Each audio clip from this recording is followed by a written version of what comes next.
अब हम स्टार्ट करते हैं द रिप्रोडक्टिव सिस्टम। तो इसमें हम देखेंगे इसकी एम्ब्रियोलॉजी, एनाटमी, फिजियोलॉजी, पैथोलॉजी और फार्माकोलॉजी। सबसे पहले तो हम स्टार्ट करते हैं द रिप्रोडक्टिव सिस्टम की एम्ब्रियोलॉजी वाला सेक्शन 636 पेज से हम स्टार्ट करते हैं। सबसे पहले इसमें हम देखेंगे इंपॉर्टेंट जीन्स फॉर एम्ब्रियोजेनेसिस। तो रिप्रोडक्टिव सिस्टम के जो एम्ब्रियोजेनेसिस है उसमें कौन सी चीज़ अपना रोल प्ले कर रही होती हैं। सबसे पहले इसमें है सोनिक हेजहॉग जीन SHH, और एक इसमें है WNT7 जीन, एक इसमें है फिब्रोब्लास्ट ग्रोथ फैक्टर जीन और एक इसमें होम्योबॉक्स जीन्स। तो सबसे पहले देखते हैं सोनिक हेजहॉग जीन। तो ये कहाँ पे लोकेट होती है? Zone of polarising activity at the base of limb birds. जब एक एम्ब्रियो के लिम्ब बर्ड्स बन जाते हैं जहाँ से फिर आगे जो है वो अपर और लोअर एक्सट्रीमिटीज़ बनती हैं, तो उसकी बेस पर एक जोन ऑफ पोलराइजिंग एक्टिविटी होता है, वहाँ पे सोनिक हेजहॉग जीन लोकेटेड है। इसका फंक्शन क्या है? Anterior posterior axis patterning. इसने जो है वो एक पैटर्न बनाना है हमारी बॉडी में एंटीरियर पोस्टीरियर एक्सिस का, और इसने CNS की डेवलपमेंट भी करवानी है। अगर इसमें मोटेशंस हो जाए तो होलो प्रोसेंसेफली हो सकती है, जो हमने पहले भी पढ़ा था कि इसमें जो प्रोसेंसेफलॉन यानी फोरब्रेन है वो 2 सेरिब्रल हेमिस्फेयर्स में डिवाइड नहीं हो पाता, जिसकी वजह से इसमें जो है वो फ्यूज्ड बेसल गैंग्लिया होता है, मोनोवेंट्रिकल होता है, हाइपोटेलोरिज्म हो सकती है, साइक्लोपिया हो सकता है, और इसमें जो है वो फीटल अल्कोहल सिंड्रोम के साथ भी ये एसोसिएटेड होता है। इस तरह की सारी चीज़ें जो हैं वो हमने होलो प्रोसेंसेफली में पहले भी पढ़ ली हैं न्यूरोलॉजी एंड स्पेशल सेंसेस वाले सेक्शन में। इसके बाद हमने देखा कि WNT7 जीन ये कहाँ पे लोकेटेड होती है? ये apical ectodermal ridge at the distal end of each limb. Her limb के एंड पर, उसके डिस्टल एंड पर एक एपिकल एक्टोडर्मल रिज होती है। एपिकल एक्टोडर्मल रिज जो है वो हर लिम्ब के एंड पर एक मौजूद होती है, जिसके ऊपर जो है वो WNT7 जीन लोकेटेड है। Dorsal ventral axis patterning and limb development. तो इसने जो है वो डोर्सल वेंट्रल एक्सिस का जो है पैटर्न बनाना है और इसने लिम्ब डेवलपमेंट करानी है। उसके बाद आता है फिब्रोब्लास्ट ग्रोथ फैक्टर जीन। ये लोकेटेड होती है एपिकल एक्टोडर्मल रिज पर, ठीक है, ये भी एपिकल एक्टोडर्मल रिज पर प्रेजेंट है। इसने लिम्स की फिर आगे लेंथनिंग करवानी है via mitosis of mesoderm. Limb की लेंथनिंग जो इसने करवानी है वो माइटोसिस ऑफ मीजोडर्म से करवाएगी। उसके बाद आती है होम्योबॉक्स जीन। ये मल्टीपल लोकेशन इसकी होती हैं और इसने segmental organisation in the cranial caudal direction और ट्रांसक्रिप्शन फैक्टर कोडिंग। तो हमने यहाँ पे देखा कि सोनिक हेजहॉग वालों ने एंटीरियर पोस्टीरियर एक्सिस करवाई है, WNT7 वालों ने डोर्सल वेंट्रल एक्सिस करवाई है, फिब्रोब्लास्ट ने फिर आगे जो है वो लिम्स की लेंथनिंग करवाई है। Look at that fetus growing fingers. तो यहाँ से पता चलता है कि लिम्स की लेंथनिंग जो है वो फिब्रोब्लास्ट ग्रोथ फैक्टर जीन ने करवानी है। होम्योबॉक्स ने फिर क्रेनियल काउडल डायरेक्शन पे उनकी सेगमेंटल ऑर्गेनाइजेशन करवाई है और साथ में इसने ट्रांसक्रिप्शन फैक्टर की काउडिंग भी करवानी है। अगर इसमें मोटेशंस आ जाती हैं तो अपेंडेजेस इन रॉन्ग डायरेक्शंस है, तो जो अपेंडेजेस हैं उनकी डायरेक्शन रॉन्ग हो जाएगी। आइसोट्रेटेनॉइन जो है वो इसको अफेक्ट कर सकता है, वो होम्योबॉक्स जीन का एक्सप्रेशन को इंक्रीज कर सकता है। तो आइसोट्रेटेनॉइन को भी देख लिया। उसके बाद आता है early embryonic development. Early embryonic development को देखने के लिए सबसे पहले हम देखेंगे कि इसमें वीक 1 है, वीक 2 है, वीक 3 है, वीक 4 है और वीक 8 है। 1 2 3 4, फिर उसके बाद सीधा 8, क्योंकि 4 + 4 = 8 होता है। तो सबसे पहले यहाँ पे वीक 1 है। तो सबसे पहले हमने देखा कि वीक 1 में जो है वो ह्यूमन कोरियोनिक गोनाडोट्रोपिन हार्मोन की सिक्रीशन स्टार्ट हो जाती है around the time of blastocyst implantation. जिस टाइम पे ब्लास्टोसिस्ट अपनी इम्प्लांटेशन करेगा इनटू द एंडोमेट्रियम, उसी वक्त से जो है वो ह्यूमन कोरियोनिक गोनाडोट्रोपिन की सिक्रीशन जो है वो स्टार्ट हो जाएगी। ब्लास्टोसिस्ट स्टिक्स ऑन 6 डे, ठीक है, जो 6 डे होता है आफ्टर द इम्प्लांटेशन, नहीं आफ्टर द फर्टिलाइजेशन, जो 6 डे होता है उसमें इम्प्लांटेशन हो जाती है ब्लास्टोसिस्ट की इनटू द एंडोमेट्रियम। उसके बाद आता है वीक 2। वीक 2 में है the formation of bilaminar embryonic disc, ठीक है। यहाँ पे क्योंकि ये वीक 2 है और बायलैमिनर, बाय का मतलब भी 2 है, तो इसमें जो है वो बायलैमिनर एम्ब्रियोनिक डिस्क की फॉर्मेशन हो जानी है। इसकी 2 लेयर्स होती हैं, एक एपीब्लास्ट है और एक हाइपोब्लास्ट है। इसके बाद वीक 3 है। वीक 3 तो इसमें ट्राई लैमिनर एम्ब्रियोनिक डिस्क की फॉर्मेशन हो जानी है। ट्राई का मतलब भी 3 होता है, ठीक है। वाया गैस्ट्रुलेशन, गैस्ट्रुलेशन की वजह से यहाँ पे ट्राई लैमिनर डिस्क की फॉर्मेशन होगी, यानी कि epiblast cell invagination through the primitive streak. एक प्रिमिटिव स्ट्रेक होती है, वहाँ से एपीप्लास्ट के सेल्स ने इन्वेजिनेट करना है, जिसकी वजह से ट्राई लैमिनर डिस्क बनेगी। इसकी आगे 3 लेयर्स होती हैं, एंडोडर्म, मेसोडर्म और ectoderm. Notochord arises from the midline mesoderm. Notochord जो है वो मेसोडर्म से बनेगा, but then it induces the overlying ectoderm, लेकिन ये अपने ऊपर वाली एक्टोडर्म को फिर इंड्यूस करेगा टू बिकम न्यूरल प्लेट, ताकि वो न्यूरल प्लेट में कन्वर्ट हो जाए। This which gives rise to neural tube via neurulation. फिर ये न्यूरल प्लेट जो है ये न्यूरल ट्यूब में कन्वर्ट हो जाएगी via the process of neurulation. Week 4 heart begins to beat 4 chambers. Heart के 4 चैम्बर्स होते हैं, तो वीक 4 में क्या बनेगा, हार्ट, तो हार्ट की बीट स्टार्ट हो जाएगी। Cardiac activity is visible by the transvaginal ultrasound. Cardiac activity भी डिटेक्ट होनी शुरू हो जाएगी। Upper and the lower limb buds begin to form, और upper and lower limb buds भी यहाँ पे वीक 4 में बन जाएंगे, तो 4 लिम्ब्स और 4 चैम्बर्स। इस तरीके से हमें वीक 4 की जो चेंजेस आनी है वो याद रह सकती हैं। इसके बाद आता है वीक 8 है। Genitalia have male and female characteristics, pronounce genitalia. तो वीक 8 में जो है वो जेनिटल डेवलपमेंट स्टार्ट हो जाती है। अब यहाँ पे देखते हैं डायग्राम्स में, तो सबसे पहले यहाँ पे डे 0 है, ठीक है। डे 0 ओवुलेशन हुई, उसके बाद सेकेंडरी oocyte है, ठीक है। ओवुलेशन हुई, तो उसके बाद फर्टिलाइजेशन हुई। फर्टिलाइजेशन के बाद डे 1 है। डे फर्टिलाइजेशन के बाद जाइगोट बन गया डे 1 से। फिर उसके बाद ये ट्रैवल करता हुआ डे 4 तक ये मोरूला बन गया। डे 5 में आके ये ब्लास्टोसिस्ट बन गया। फिर ब्लास्टोसिस्ट ने डे 6 पर आके इम्प्लांटेशन कर दी इनटू द एंडोमेट्रियम। तो ये सारा उन्होंने डे 1 से लेके डे 6 to 10 तक शो किया हुआ है। इम्प्लांटेशन जो है वो डे 6 से लेके 10 तक किसी भी दौरान हो सकती है। इसके बाद हम देखते हैं यहाँ पे amniotic फ्लूइड शो किया हुआ है, यॉर्क सैक। इन्होंने मिलकर बना दिया एक बाय लैमिनर डिस्क। इसमें टू लेयर्स होती हैं, एक एपीप्लास्ट और एक हाइपोप्लास्ट। एपीप्लास्ट ने इन्वेजिनेट कर देना थ्रू द प्रिमिटिव स्ट्रीक, ठीक है। प्रिमिटिव स्ट्रीक से जब वो इन्वेजिनेट करेगी तो फिर ट्राई लैमिनर डिस्क बन जाएगी। उसमें 3 लेयर्स होंगे, एक एक्टोडर्म, मेसोडर्म और एंडोडर्म। ये 3 लेयर्स वाला स्ट्रक्चर जो है ये डे 16 तक बन जाएगा, ठीक है। और डे 14 तक जो है वो एपीप्लास्ट और हाइपोप्लास्ट हैं। डे 14 तक 2 लेयर्स हैं यानी ट्राइलेमिनर, और डे 16 तक 3 लेयर्स बन जाएंगी, एक्टोडर्म, मेसोडर्म और एंडोडर्म।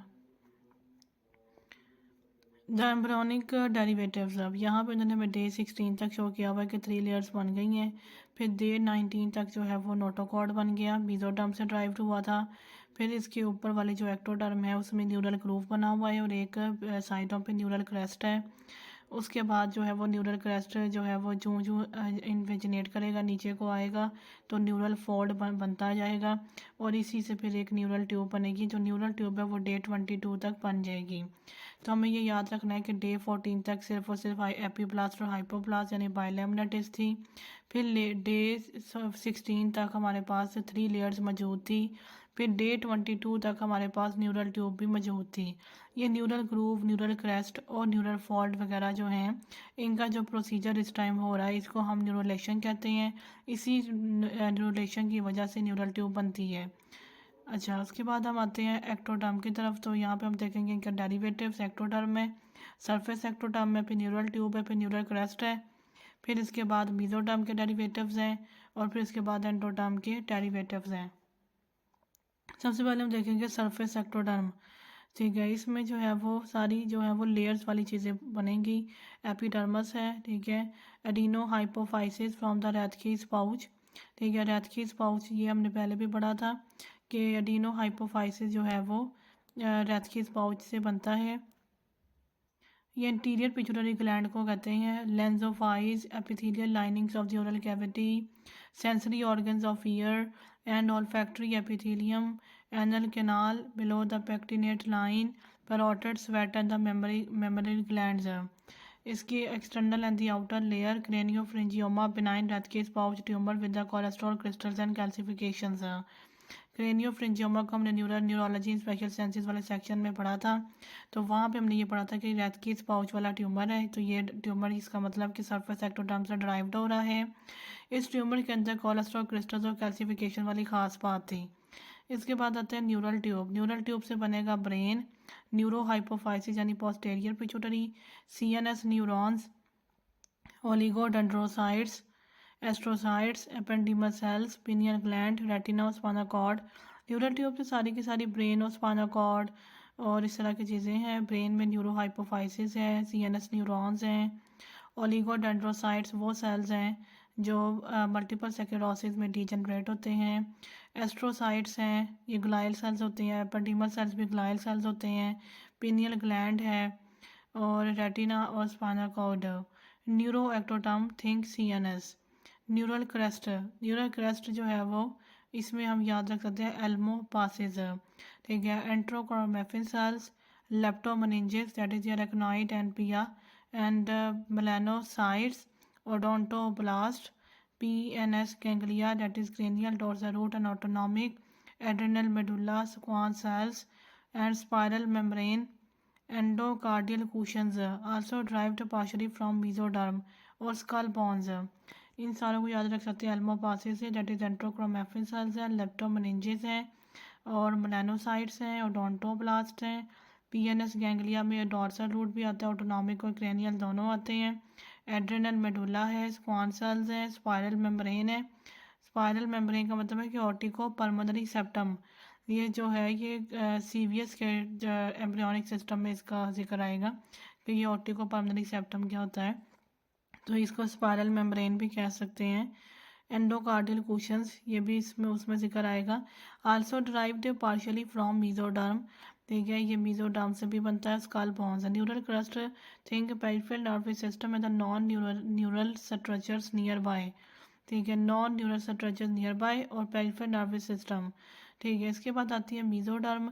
मेसोडर्म से मसल है, बोन है, connective tissue, serous linings of the body cavities like peritoneum, pericardium, pleura, spleen develops within the foregut mesentery, cardiovascular structures, lymphatics, blood, wall of gut tube, proximal vagina, kidneys, adrenal cortex, dermis, testes, ovaries, microglia, dura mater, tracheal cartilage.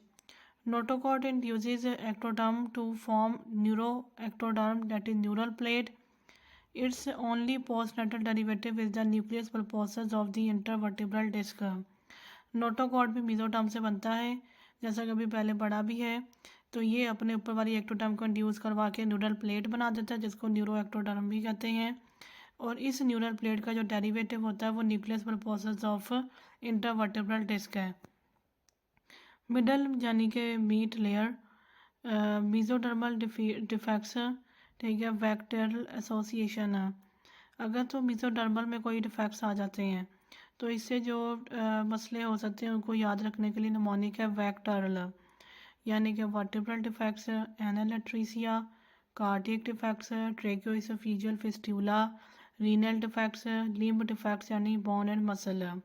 तो इसमें वो muscles, bone, connective tissue, spleen और blood vessels, lymphatics, gut wall, adrenal cortex. Adrenal cortex यहाँ पे है mesoderm में, जबकि adrenal medulla neural crest में था, ठीक है। और इसमें सारे जेनिटल स्ट्रक्चर्स भी जैसे ओवरीज, टेस्टिस, वजाइना और इसमें जो माइक्रोग्लिया, ये ब्रेन के मैक्रोफेजेस को कहते हैं। ड्यूरा मैटर, ठीक है, वहाँ पे लेप्टोमेनिंजेस में से रेकनॉइड और पिया मैटर था, तो यहाँ पे मेसोडर्म में ड्यूरा मैटर है। ट्रेकियल कार्टिलेज, ये भी तरह का कार्टिलेज ही है। तो ये इस तरह की सारी चीज़ें जो हैं वो मेसोडर्म के डेरिवेटिव्स हैं। इसके बाद आती है endoderm, gut tube epithelium including canal canal above the pectinate line. तो यहाँ पे गट ट्यूब एपिथेलियम है और most of the urethra and the distal vagina derive from the urogenital sinus. Luminal epithelial derivatives, ठीक है, ल्यूमिनल एपिथेलियल डेरिवेटिव्स में आते हैं lungs, liver, gall bladder, pancreas, Eustachian tube, thymus, parathyroid, thyroid follicular and parafollicular C cells, internal layer, ठीक है। तो इसमें जो है वो सारे जो ट्रंक वाले स्ट्रक्चर है, जैसे लिवर है, पेंक्रियाज है, लंग्स हैं, गैल ब्लैडर है, तो वो इसमें सारे आते हैं। फिर इसमें थायराइड और के फॉलिकुलर्स और पैरा फॉलिकुलर सेल्स आते हैं, पैराथायरॉयड आता है। फिर इसमें गट ट्यूब एपिथेलियम आता है और इसमें यूरेथ्रा और डिस्टल वजाइना भी आते हैं। इसके बाद हम देखते हैं teratogens, most susceptible during organogenesis in embryonic period before week 8 of development. तो ये जो टेरेटोजेंस होती हैं ये सबसे ज़्यादा जो है वो ऑर्गेनोजेनेसिस के दौरान अफेक्ट कर सकते हैं एम्ब्रियोनिक पीरियड के before week 8 of development. Week 8 of development से पहले पहले ये अफेक्ट कर सकते हैं क्योंकि उस टाइम पे ऑर्गेनोजेनेसिस हो रही होती है। बिफोर इम्प्लांटेशन ऑल और नॉन अफेक्ट, इम्प्लांटेशन से पहले इनका ऑल और नॉन अफेक्ट होता है। आफ्टर वीक 8 यानी fetal period, growth and function affected, week 8 के बाद ग्रोथ एंड फंक्शन अफेक्ट हो सकती है। तो सबसे पहले हम देखेंगे कौन कौन सी जो हैं वो मेडिकेशंस जो हैं वो टेरेटोजेंस का काम करती हैं। उसके बाद हम देखेंगे कौन सी सब्सटेंसेस जो हैं वो टेरेटोजेंस का काम करती हैं, और अदर्स में हम देखेंगे कि कौन सी डिजीज़ या कोई चीज़ की डेफिशिएंसी जो है वो टेरेटोजेंस की तरह एक्ट कर सकती है। टेरेटोजेंस वो होते हैं जो प्रेगनेंसी के दौरान फीटस को अफेक्ट कर सकते हों। तो फीटस को सबसे ज़्यादा अफेक्ट जो है वो वीक 8 से पहले पहले ये कर सकते हैं जब ऑर्गेनोजेनेसिस हो रही होती है। अगर वीक 8 के बाद करेंगे तो ग्रोथ और फंक्शन अफेक्ट हो सकती है।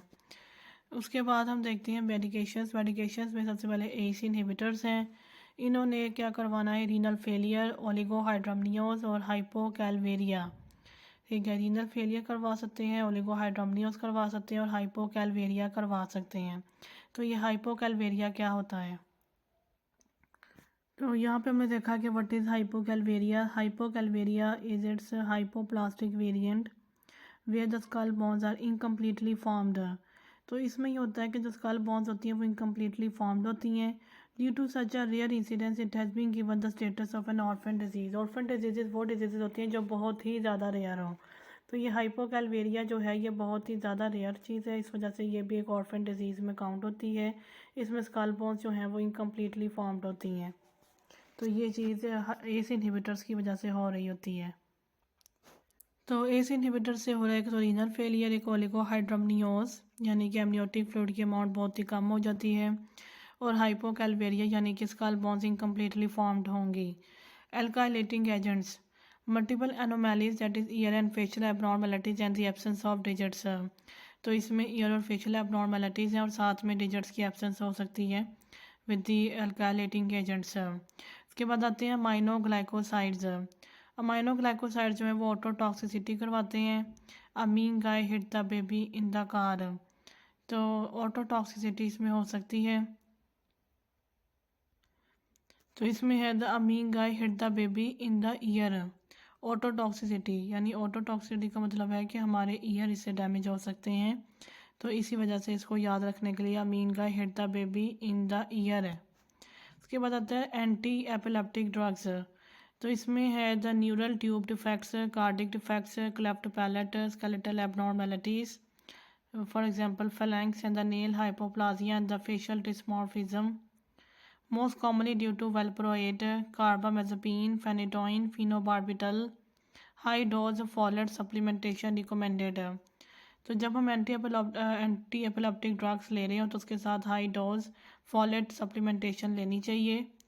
और इसके जो मोस्ट रिस्पॉन्सिबल ड्रग्स हैं उसमें वेल्प्रोएट है, कार्बामेज़ेपिन है, फेनेटोइन और फिनोबार्बिटल है। तो इससे जो है वो बहुत ही सीवियर कॉम्प्लिकेशंस हो रही हैं, जैसे न्यूरल ट्यूब डिफेक्ट्स हैं, कार्डिक डिफेक्ट्स हैं, क्लेफ्ट पैलेट है, स्केलेटल एबनॉर्मेलिटीज़ हैं। ठीक है, उसके बाद आता है डाई इथाइल स्टिलबेस्टेरॉल।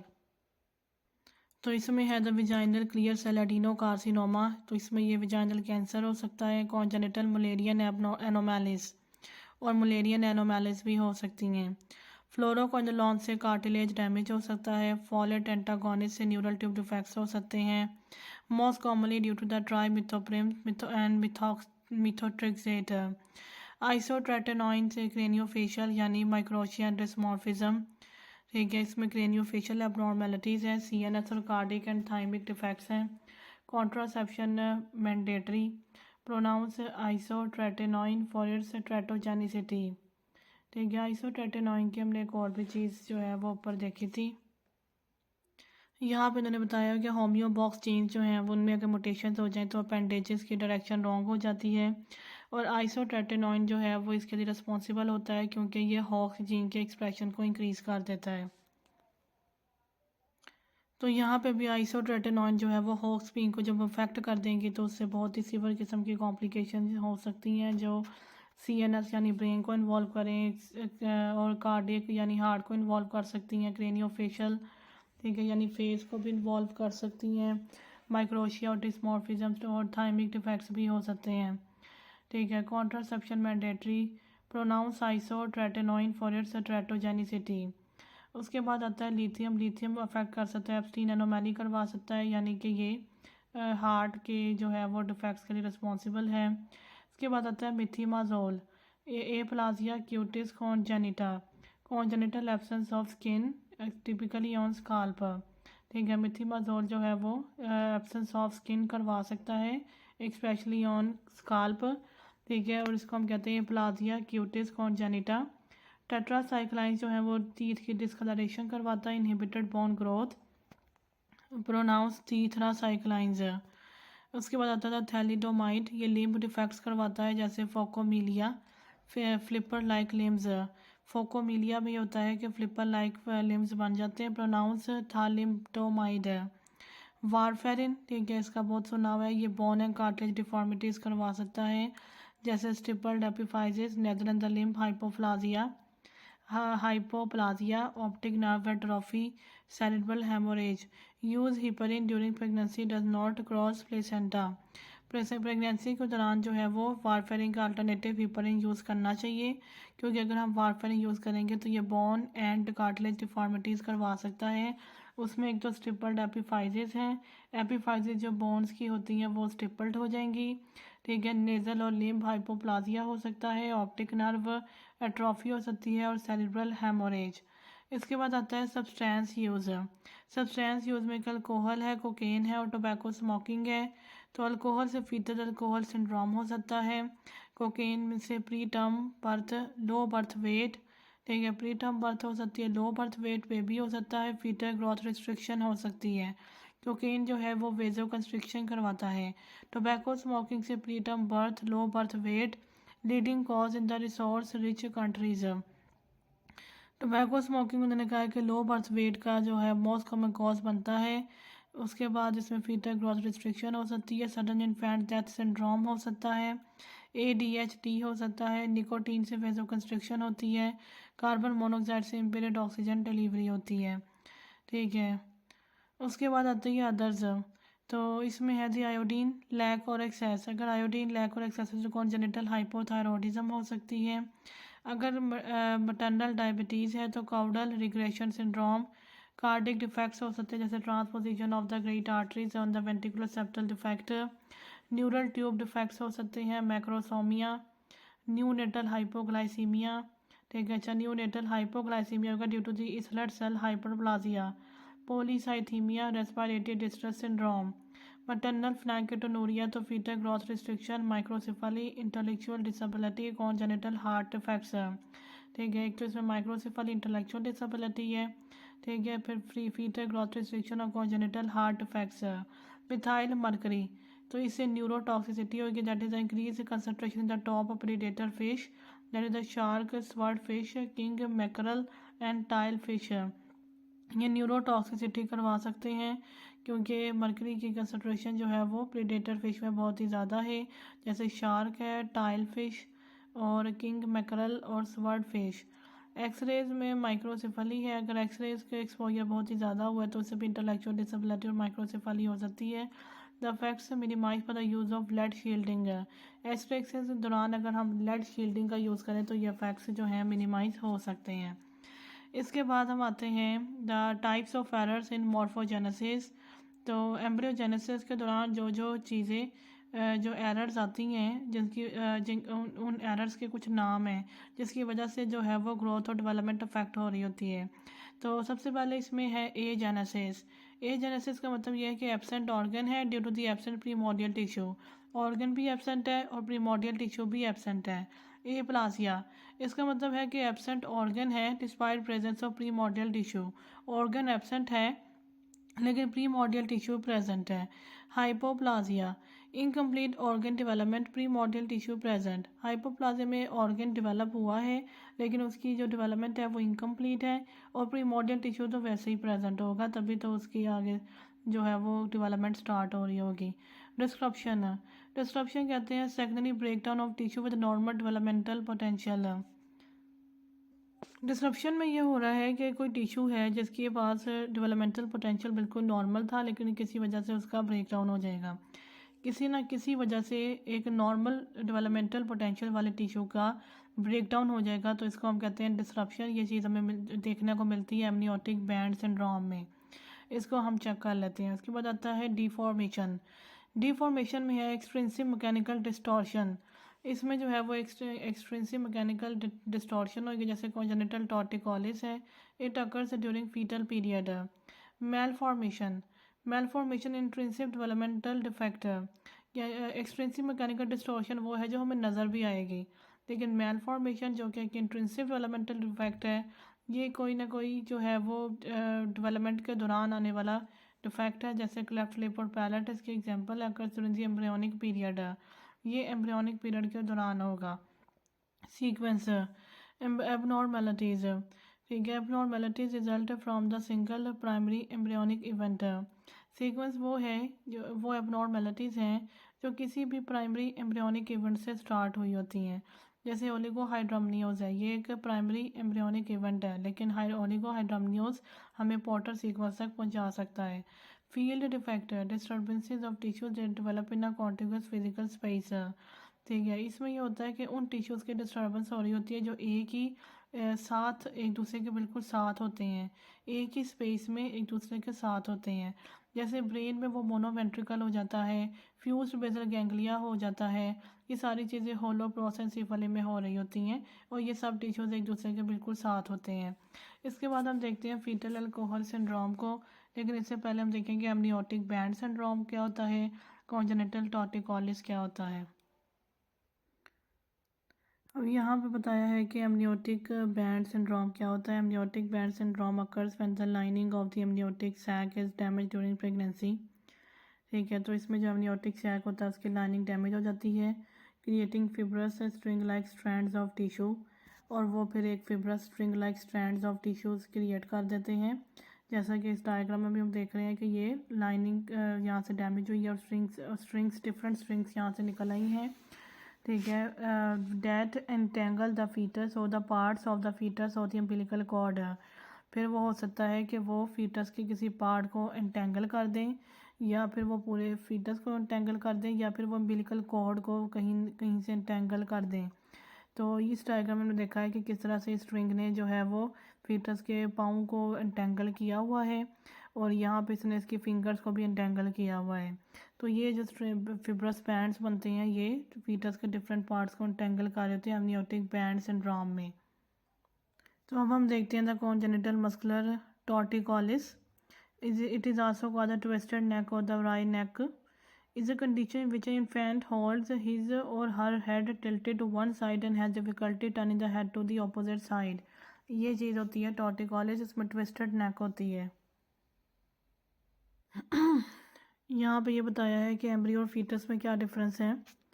तो हमें ये पता होना चाहिए कि एम्ब्रियो जो है वो कंसेप्शन से लेके 8 वीक ऑफ डेवलपमेंट तक जो है वो एम्ब्रियो है। 8 वीक के बाद से उसको फीटस कहते हैं अंटिल इट्स बॉर्न। कई लोगों को एम्ब्रियो और फीटस का डिफरेंस नहीं पता होता, और इस सेक्शन में ये बहुत इंपॉर्टेंट है। रिप्रोडक्टिव सिस्टम को समझने के लिए ये पता होना बहुत ज़रूरी है कि एम्ब्रियो कहाँ से कहाँ तक होता है और फीटस कहाँ से कहाँ तक होता है। तो यहाँ पे डिस्क्रप्शन वाले में हमने देखा था कि एमनियोटिक बैंड सिंड्रोम है। तो इसमें यह था कि डिफरेंट फिब्रस स्ट्रिंग्स बन गई थी जो रैपिंग कर रही थी ये फीटस के इर्द गिर्द, और उसकी वजह से जो है वो उसकी जो ब्लॉकेज हो रही थी। तो ये चीज़ एमनियोटिक बैंड सिंड्रोम होती है। ये चीज़ हम डिस्क्रप्शन में देखेंगे, यानी कि एक नॉर्मल टिश्यू था लेकिन उसमें सेकेंडरी ब्रेकडाउन हो गया। डिफॉर्मेशन, इसमें एक्सटेंसिव मैकेनिकल डिस्टॉर्शन, तो ये चीज़ हमने देखी कि टॉर्टिकोलिस में है और ये occurs during the fetal period. तो ये जो डिफॉर्मेशन है ये फीटल पीरियड में हो सकता है, यानी कि 8 वीक ऑफ डेवलपमेंट के बाद हो सकता है। फिर मेलफॉर्मेशन है, ये हमने देखा कि एम्ब्रियोनिक पीरियड में होता है, यानी कि ये वीक 8 ऑफ डेवलपमेंट से पहले पहले होगा। तो इसमें जो है वो इंट्रिंसिक डेवलपमेंट इफेक्ट आएगा। जो वीक 8 के बाद होगा वो मेलफॉर्मेशन है, जो वीक 8 से पहले होगा वो डिफॉर्मेशन है। सीक्वेंस में हमने देखा है कि abnormalities result from the single primary embryonic event. तो इसमें यह है कि कोई प्राइमरी एम्ब्रियोनिक इवेंट जो है वो उसमें कोई एबनॉर्मेलिटी आ गई है, जैसे ओलिगोहाइड्रमनियोज, यानी कि एमनियोटिक फ्लूइड इसमें कम हो गया है, एक एम्ब्रियोनिक इवेंट है, एबनॉर्मल है, जिसकी वजह से आगे फिर पॉटर सीक्वेंस भी हो सकता है। Field defect, disturbances of tissue, जिसका हमने देखा था कि जो टिश्यूज एक दूसरे के बिल्कुल साथ पड़े हों उनके अंदर अगर कोई डिस्टर्बेंस आ जाए तो उसको हम कहते हैं फील्ड डिफेक्ट। ये चीज़ हमने देखी थी होलोप्रोसेंसेफली में। इसके बाद हम देखते हैं fetal alcohol syndrome, one of the leading preventable causes of intellectual disability in the United States. तो उन्होंने कहा है कि ये बहुत ही ज़्यादा जो है वो इंटेलेक्चुअल डिसेबिलिटी का कॉज होता है, लेकिन ये प्रिवेंटेबल है, हम इसको प्रिवेंट कर सकते हैं। It is a secondary to the maternal alcohol use during pregnancy, ये मटर्नल अल्कोहल यूज़ की वजह से हो रहा होता है। न्यू बॉर्न्स में present with developmental delay, microcephaly, facial abnormalities. तो न्यू बॉर्न्स में जो है वो माइक्रोसेफली होगी, डेवलपमेंटल डिले यानी कि उनकी ग्रोथ जो है वो भी सही से नज़र नहीं आ रही होगी, और फेशियल एबनॉर्मेलिटीज़ हुई होंगी, स्मूथ फिल्ट्रम होगा, थिन वर्मिलियन बॉर्डर होगा, and small palpebral fissures and flat nasal bridge. ये सारी फेशियल एबनॉर्मेलिटीज़ हम चेक करते हैं। उसके बाद आती है लिम्ब डिसलोकेशंस भी हुई होंगी, फेस की एबनॉर्मेलिटीज़ के बाद लिम्ब की भी डिसलोकेशंस होंगी, हार्ट के डिफेक्ट्स होंगे। इसके बाद होलोप्रोसेंसिफली भी इसमें हो सकता है, मे आकर इन मोर सीवर प्रेजेंटेशंस, जो बहुत ही सीवर प्रेजेंटेशंस होंगी उनमें ये वाला सिंड्रोम भी हम देख सकते हैं। One mechanism is due to the impaired migration of neuronal and glial cells, और जो इनका मैकेनिज्म रिस्पॉन्सिबल है वो ये होता है कि न्यूरोनल और ग्लायल सेल्स की ठीक से माइग्रेशन नहीं हो पा रही होती। तो यहाँ पे हमने देखा कि फेशियल एबनॉर्मेलिटीज़ हैं, फिल्ट्रम और वर्मिलियन बॉर्डर्स और पैल्पेबुलर फिशर्स। तो ये सारी चीज़ें हम चेक कर लेते हैं। तो सबसे पहले तो हम देखते हैं कि फीटल अल्कोहल सिंड्रोम में जो है वो पेरेंट्स किस तरह की होगी। स्मॉल हेड है, स्मॉल आई ओपनिंग यानी कि पैल्पेबुलर फिशर्स जो हैं वो इनमें स्मॉल होंगे, और नेज़ल ब्रिज जो है वो फ्लैट होगा, फ्लैट मिड फेस होगा, स्मूथ फिल्ट्रम, तो ये जो नोज़ के नीचे होता है इसको हम कहते हैं फिल्ट्रम, ये भी बिल्कुल स्मूथ होगा, थिन अपर लिम्ब यानी कि थिन वर्मिलियन बॉर्डर। तो यहाँ पे हम देखते हैं कि यहाँ पे लिखा हुआ है वर्मिलियन बॉर्डर। तो वर्मिलियन वाला जो बॉर्डर है वो असल में ये होता है। तो अगर ये थिन हो जाए यानी कि अपर लिप जो है वो थिन हो जाए तो ये चीज़ फीटल अल्कोहल सिंड्रोम के फीचर्स में आती है। उसके बाद हम देखते हैं the neonatal abstinence syndrome, NAS इसको कहते हैं, complex disorder involving CNS, ANS and the GI systems. तो इसमें CNS और जो ऑटोनॉमिक नर्वस सिस्टम और गैस्ट्रोइंटेस्टाइनल सिस्टम की इन्वॉल्वमेंट होती है। It is a secondary to the maternal substance use, most commonly opioids during pregnancy. Newborns may present with the uncoordinated sucking reflexes, irritability, high-pitched crying, tremors, trachepnea, sneezing, diarrhea and the possibly seizures. तो ये सारा कुछ जो है वो neonatal abstinence syndrome में हो रहा है, अगर उसकी वजह ये बनती है कि मटरनल ने सब्सटेंस यूज़ किया है of opioids during pregnancy. Treatment जो है वो है फॉर ओपियोइड यूज़, अगर तो ओपियोइड यूज़ किया है तो उसकी ट्रीटमेंट जो है वो करेंगे मिथाडोन से, मॉर्फिन से और बुप्रीनॉर्फिन से। Universal screening for substance use is recommended in all pregnant patients. इसके बाद आता है placenta, which is the primary site of nutrient and the gas exchange between the mother and fetus.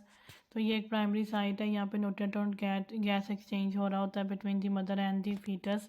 तो इसमें जो है वो 2 कंपोनेंट्स होते हैं, एक फीटल कंपोनेंट है और एक मैटरनल कंपोनेंट है।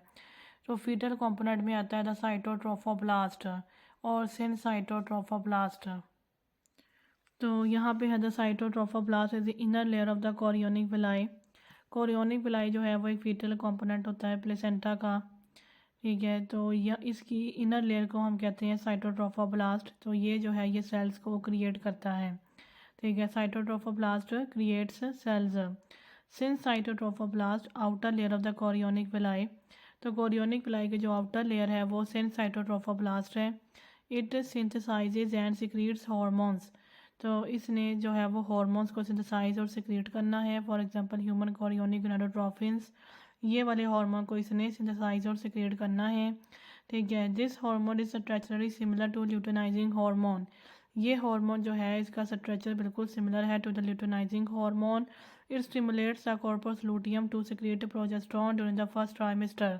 इस हार्मोन का ये काम है कि इसने कॉर्पस लूटियम को स्टिमुलेट करना है कि वो प्रोजेस्टेरोन की सिक्रीजन करवाए ड्यूरिंग द फर्स्ट ट्राइमेस्टर, यानी कि फर्स्ट 3 मंथ्स ऑफ प्रेगनेंसी में।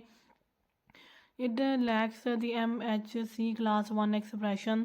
ठीक है, तो इसमें MHC क्लास 1 एक्सप्रेशन भी नहीं होता, जिसकी वजह से decrease chance of attack by the maternal immune system.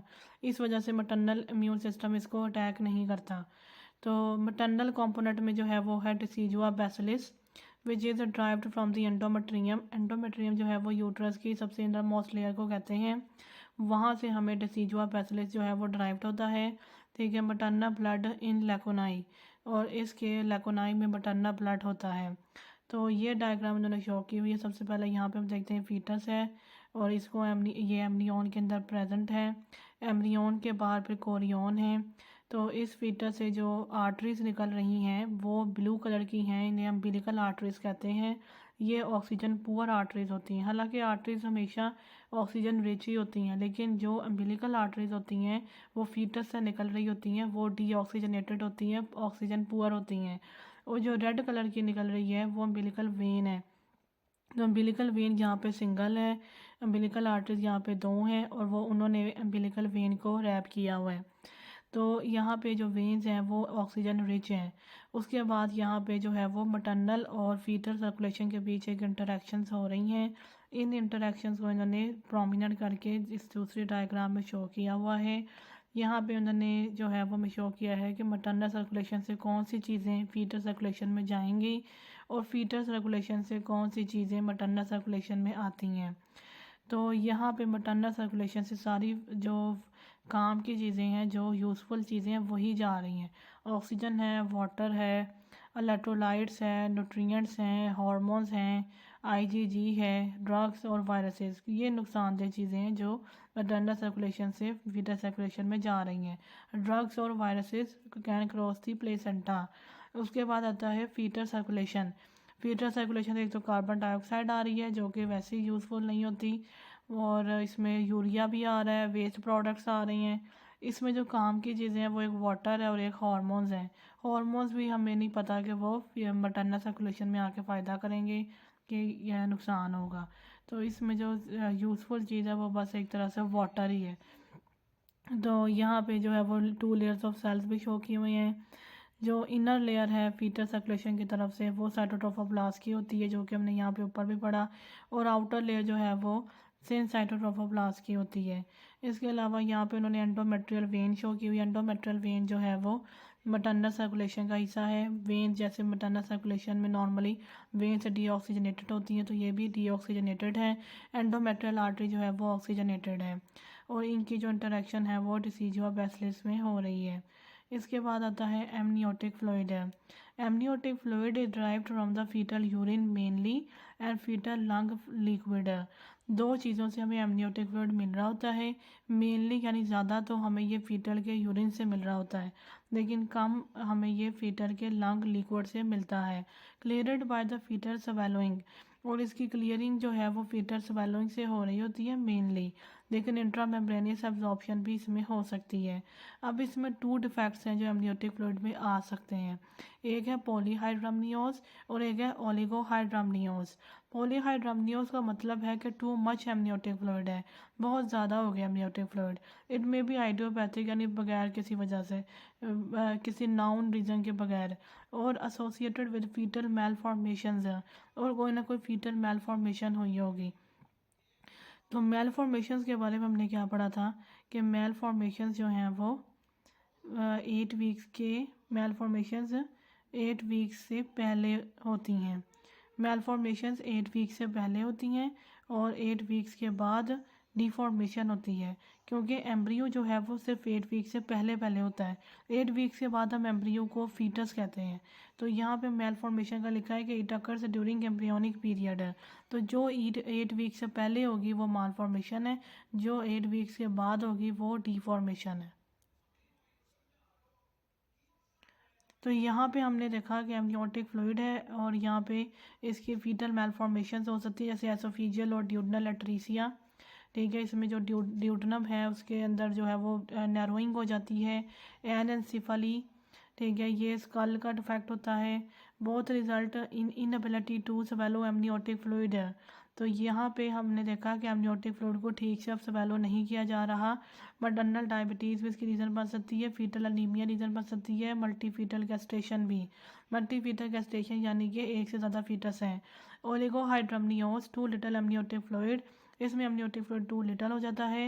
Associated with the placental insufficiency, bilateral renal agenesis यानी कि किडनीज नहीं बन रहे और पोस्टीरियर यूरेथ्रल वॉल्व्स, ठीक है, यूरेथ्रल वॉल्व्स भी बन सकते हैं in males. These result in inability to excrete urine. Polyhydramnios में यूरिन को स्वेलो नहीं किया जा रहा, जो असल में एमनियोटिक फ्लूइड के एब्जॉर्प्शन यानी कि एमनियोटिक फ्लूइड की जो है वो ड्रेनेज का एक तरह का पाथवे है। स्वेलोइंग में मसला आएगा तो पॉलीहाइड्रोमनियोज, एक्सक्रिएशन में मसला आएगा तो oligohydramnios. Profound oligohydramnios can cause Potter sequence. अगर ओलिगोहाइड्रोमनियोज बहुत ही ज़्यादा हो जाए तो ये पोर्टर सीक्वेंस तक भी लेकर जा सकता है। इसके बाद हमने देखा ट्विनिंग। ट्विनिंग जो है यानी कि ट्विंस जो हैं वो दो तरह के होते हैं, एक है डाइजाइगोटिक ट्विंस और एक है मोनोजाइगोटिक ट्विंस।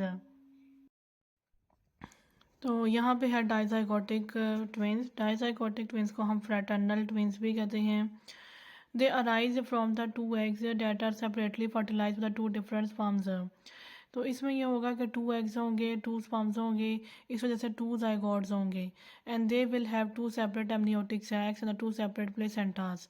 इनके दोनों के सेपरेट एमनियोटिक सैक्स और सेपरेट प्लेसेंटास यानी कोरियंस, दोनों चीज़ें सेपरेट सेपरेट होंगी।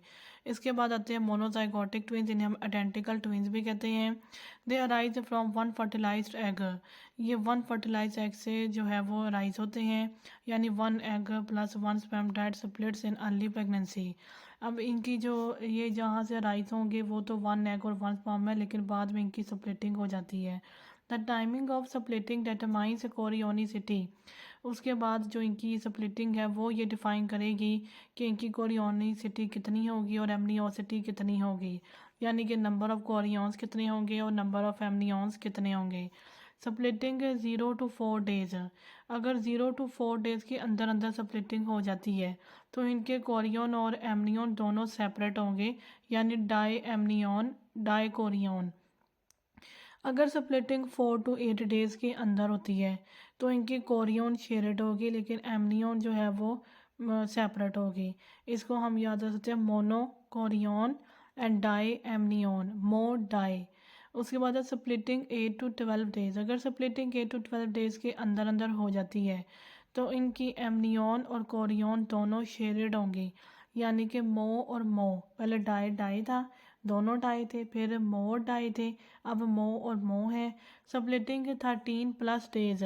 अगर 13 के बाद कभी भी स्प्लिटिंग हो रही है तो shared Korean, amnion and body, तो तीनों चीज़ें शेयर्ड हो जाएंगी, एमनियन भी, कोरियन भी और बॉडी भी। ये मो के साथ कंजॉइंट है, ये कंजॉइंट ट्विंस होते हैं। तो अब यहाँ पे है डाइजाइगोटिक यानी फ्रैटर्नल। फ्रैटर्नल जो है वो 2/3 होते हैं, मोनोजाइगोटिक जो है वो 1/3 होते हैं, यानी कि ज़्यादा कॉमन जो है वो डाइजाइगोटिक फ्रैटर्नल ट्विंस हैं। तो यहाँ पे हमने देखा कि इस तरह से 2 एग्स हैं, 2 स्पर्म्स हैं, फिर 2 सेल स्टेज पे गया, फिर उसके बाद वो मोरुला पे गया, मोरुला के बाद वो ब्लास्टोसिस्ट भी बन गए, फिर उनके बाद उनकी एम्ब्रियोनिक डिस्क बन गई और फिर उनकी डाइकोरियोनिक डाई एमनियोटिक। कोरियन भी अलहदा है और डाई एमनियन यानी एमनियन भी अलहदा है। इसके बाद हमने देखा कि नॉट ट्विनिंग। अगर नॉट ट्विनिंग ना हो तो क्या होगा, 1 एग 1 स्पर्म 2 सेल स्टेज, ठीक है, डे 0 to 4 के बाद मोरुला, फिर डे 4 to 8 के बाद ब्लास्टोसिस्ट, फिर 8 to 12 के बाद फॉर्म्ड एम्ब्रियोनिक डिस्क जिसके अंदर एम्नियोटिक कैविटी और कोरियोनिक कैविटी मौजूद है, और उसके बाद डे 13 में फिर जो है वो नॉर्मल प्रेगनेंसी है, एंडोमेट्रियम है, उसके अंदर कोरियन और उसके अंदर एमनियन और उसके अंदर फीटस। उसके बाद हम देखते हैं कि मोनोजाइगोटी यानी आइडेंटिकल ट्विंस जो कि 1/3 होते हैं, तो ये किस तरह बनते हैं। इनमें यह है कि डे 0 to 4 के अंदर अंदर अगर स्प्लिटिंग हो जाती है तो डाई कोरियोनिक और डाई एमनियोटिक 25% है। उसके बाद हमने देखा अगर 4 to 8 के अंदर स्प्लिटिंग हो रही है तो ये मोनोकोरियोनिक लेकिन डाई एमनियोटिक 75% है। उसके बाद अगर 8 to 12 डेज़ के अंदर, ये भी हमें पता होना चाहिए कि अगर डे 0 to 4 के अंदर स्प्लिटिंग हो रही है तो वो 2 सेल स्टेज की स्प्लिटिंग है। अगर डे 4 to 8 के अंदर स्प्लिटिंग हो रही है तो वो मोरुला की स्प्लिटिंग है, और अगर डे 8 to 12 के अंदर स्प्लिटिंग हो रही है तो वो ब्लास्टोसिस्ट की स्प्लिटिंग है, और इसे मोनोकोरियोनिक और मोनो एमनियोटिक ये रेयर है। सबसे ज़्यादा इनमें जो कॉमन है वो मोनोकोरियोनिक और डाई एमनियोटिक है। इसके बाद जो है वो डे 13 के बाद अगर स्प्लिटिंग हो रही है, अगर फॉर्म्ड एम्ब्रियोनिक डिस्क है डे 13 पे, उसके बाद तो उसके बाद अगर स्प्लिटिंग हो रही है तो फिर मोनोकोरियोनिक, मोनो एमनियोटिक, कंजवाइंट ये भी रेयर होते हैं। तो यहाँ से पता चलता है कि स्प्लिटिंग की चीज़ डिफाइन करेगी कि कितने नंबर ऑफ एमनियंस होंगे और कितने नंबर ऑफ कोरियंस होंगे, और कहीं ट्विंस कंजवाइंट तो नहीं बन जाते। इसके साथ साथ हमें ये भी पता होना चाहिए कि कौन से डेज़ में उस टाइम क्या चीज़ मौजूद होगी जिसकी स्प्लिटिंग हो रही होगी। जैसे 0 to 4 में तो सिर्फ 2 सेल स्टेज था, लेकिन 4 to 8 में मोरुला था, फिर 8 to 12 में ब्लास्टोसिस्ट था, फिर डे 13 पे एक एम्ब्रियोनिक डिस्क बन चुकी थी। एम्ब्रियोनिक डिस्क के अंदर एमनियोटिक कैविटी और कोरियोनिक कैविटी दोनों प्रेजेंट होती हैं। इसके बाद हम देखते हैं twin twin transfusion syndrome. It occurs in the monochorionic twin gestations. ये मोनोकोरियोनिक जिनके कोरियंस शेडेड होते हैं उनमें ये हो सकती है। Unbalanced arteriovenous anastomosis between twins in shared placenta. तो इसमें ये होता है कि उनका प्लेसेंटा क्योंकि शेडेड होता है, इस वजह से उनके एक अनबैलेंस्ड आर्टीरियो वीनस एनास्टोमोसिस हो जाती है, जिसकी वजह से net blood flow from one twin to other, फिर एक ट्विन से दूसरे ट्विन तक जो है वो ब्लड फ्लो जाने लगता है, क्योंकि उनकी एनास्टोमोसिस हो जाती है, क्योंकि उनका प्लेसेंटा शेडेड होता है, उनका कोरियन भी शेडेड होता है। अच्छा, उसके बाद है डोनर ट्विन। डोनर ट्विन वो है जहाँ से ब्लड ने जाना है, तो ये जब डोनर ट्विन है उसके अंदर से ब्लड फ्लो कर जाएगा तो उसमें हाइपोवोलीमिया, और डोनर ट्विन जो है जहाँ उसमें हाइपोवोलीमिया और ओलिगोहाइड्रमनियोज होगा, that is the stock twin appearance. ठीक है, इसमें जो है ब्लड फ्लो निकल रहा है, इस वजह से इसका वॉल्यूम भी कम हो जाएगा और इसमें एमनियोटिक फ्लूइड भी कम हो जाएगा, ये इस वजह से ओलिगोहाइड्रमनियोज है। रेसिपिएंट ट्विन जो है उसमें हाइपरवोलीमिया, उसमें वॉल्यूम भी ज़्यादा हो जाएगा और पॉलीहाइड्रमनियोज हो जाएगा। तो जो से हाइपोवोलीमिया और ओलिगोहाइड्रमनियोज वाला ट्विन डोनर ट्विन है, इसको हम स्टक ट्विन अपेयरेंस भी कहते हैं। इसके बाद आती है अम्बिलिकल कॉर्ड। अम्बिलिकल कॉर्ड में हमने देखा था कि 2 अम्बिलिकल आर्टरीज होती हैं, they return deoxygenated blood from the fetal internal iliac arteries to placenta. तो जो अम्बिलिकल आर्टरीज होती हैं वो डीऑक्सीजनेटेड ब्लड को लेके आती हैं फीटस के इंटरनल आइलिक आर्टरीज से टू प्लेसेंटा तक। One umbilical vein supplies oxygenated blood from placenta to fetus, जबकि अम्बिलिकल वेन सिर्फ एक होती है और ये ऑक्सीजनेटेड ब्लड को प्लेसेंटा से फीटस तक लेके जाती है। उसके बाद ये ड्रेन होगी into the inferior vena cava via the liver और वाया द डक्टस वीनोसस, और फिर इसने जो है वो इंफीरियर वेना केवा में ड्रेन होना होता है फीटस के अंदर ही, ठीक है, वाया द लिवर के थ्रू या फिर डक्टस वीनोसस के थ्रू। उसके बाद हम देखते हैं कि यहाँ पे इन्होंने एमनियोन स्टूसी डायग्राम में देखते हैं तो यहाँ पे एमनियोन शो किया हुआ है और अम्बिलिकल आर्टरीज तो शो की हुई है और एक अम्बिलिकल वेन जो बहुत लार्ज साइज़ है वो शो की हुई है। फिर यहाँ पे इन्होंने अलांटॉइस भी हमें शो किया हुआ है। तो ये सारा स्ट्रक्चर जो है वो एक जो पैरेंचाइमा है, जो इसका स्ट्रोमा है, उसको हम वार्टन जेली भी कहते हैं, Wharton jelly. Single umbilical artery two vessel cord is associated with the congenital and the chromosomal anomalies. तो अम्बिलिकल आर्टरी जो है वो कॉन्जेनिटल और क्रोमोसोमल एनोमैलीज भी करवा सकती है। Umbilical arteries and veins are derive from allantois. तो हम देख रहे थे कि यहाँ डायग्राम में इन्होंने एक येलो कलर का स्ट्रक्चर अलांटोइस शो किया हुआ, तो ये असल में क्या है? ये असल में वो स्ट्रक्चर है जहाँ से अम्बिलिकल आर्टरीज और वेन्स ने ड्राइव्ड होना है। उसके बाद ये ए में भी उन्होंने हमें अम्बिलिकल आर्टरी शो की हुई है और अम्बिलिकल आर्टरी और दो अम्बिलिकल आर्टरीज शो की हुई हैं और अलांटोइस शो किया हुआ है, अम्बिलिकल वेन शो की हुई है, वाटोन जेली शो की हुई है और एमनियन शो किया हुआ है। तो इसमें अम्बिलिकल आर्टरीज, एक अम्बिलिकल आर्टरी जो है वो उसमें पिंक कलर का है और एक अम्बिलिकल आर्टरी जो है वो अंदर से वाइट है। इसके बाद हम देखते हैं द यूरेकस को। Allantois forms from yolk sac and extends into the cloaca. तो जो अलांटोइस है वो खुद जो है वो यॉर्क सैक से बनता है और क्लोएका तक ये एक्सटेंड कर जाता है। Intra abdominal remnant of the allantois is called the urachus. Allantois का जो सा रेमनेंट होता है, इंट्रा एब्डोमिनल रेमनेंट, उसको हम कहते हैं urachus. This is a duct between the fitter bladder and umbilicus. ये एक डक्ट होता है जो फीटर के ब्लैडर और अम्बिलिकस के दरमियान में होता है। Failure of the urachus to involute can lead to the anomalies that may increase the risk of infection or the malignancy, that is adenocarcinoma, if not treated. Urachus जो है ये रेमनेंट ऑफ द अलांटोइस है। ये एक duct बनाता है fitter के bladder और उसके अम्बिलिकस के दरमियान में। ठीक है, जब ये इन्वोल्यूट नहीं हो पाता, ठीक है, तो इसके ये हमारे अंदर इंक्रीज रिस्क ऑफ इन्फेक्शन और मेलिग्नेंसी करवा सकता है। मेलिग्नेंसी में भी adenocarcinoma if not treated. Obliterated urachus is represented by the median umbilical ligament after birth. क्योंकि ये ऑब्लिटरेट हो जाता है तो बर्थ के बाद ये मीडियन अम्बिलिकल लिगामेंट बन जाता है, which is covered by the median umbilical fold of the peritoneum. ठीक है, मीडियन अम्बिलिकल लिगामेंट जो कि कवर हुआ होगा median umbilical fold of the peritoneum. Peritoneum का एक फोल्ड होता है जैसे मीडियन अम्बिलिकल फोल्ड कहते हैं, उससे ये जो है ये कवर हुआ होगा। Patent urachus, total failure of the urachus to obliterate. अब इसमें यह है कि जो यूरेकस है वो बिल्कुल भी जो है वो ऑब्लिटरेट नहीं हो रहा। तो यूरिन डिस्चार्ज फ्रॉम अम्बिलिकस, अगर ऐसा हो जाए कि पैटेंट रहे और ऑब्लिटरेट ना हो तो फिर उसे यूरिन डिस्चार्ज हो सकता है from the umbilicus. Urachal cyst, partial failure of the urachus to obliterate. इसमें ये होगा कि पार्शियल फेलियर होएगा यूरेकस टू ऑब्लिटरेट। तो fluid filled cavity line with the uroepithelium between the umbilicus and bladder. जब ये पार्शियली ऑब्लिटरेट नहीं होगा तो एक फ्लूइड फिल्ड कैविटी बन जाएगी जो यूरो एपिथेलियम से कवर हुई होगी और ये बनेगी between the umbilicus and the bladder. Cyst can become infected and can present as a painful mass below umbilicus।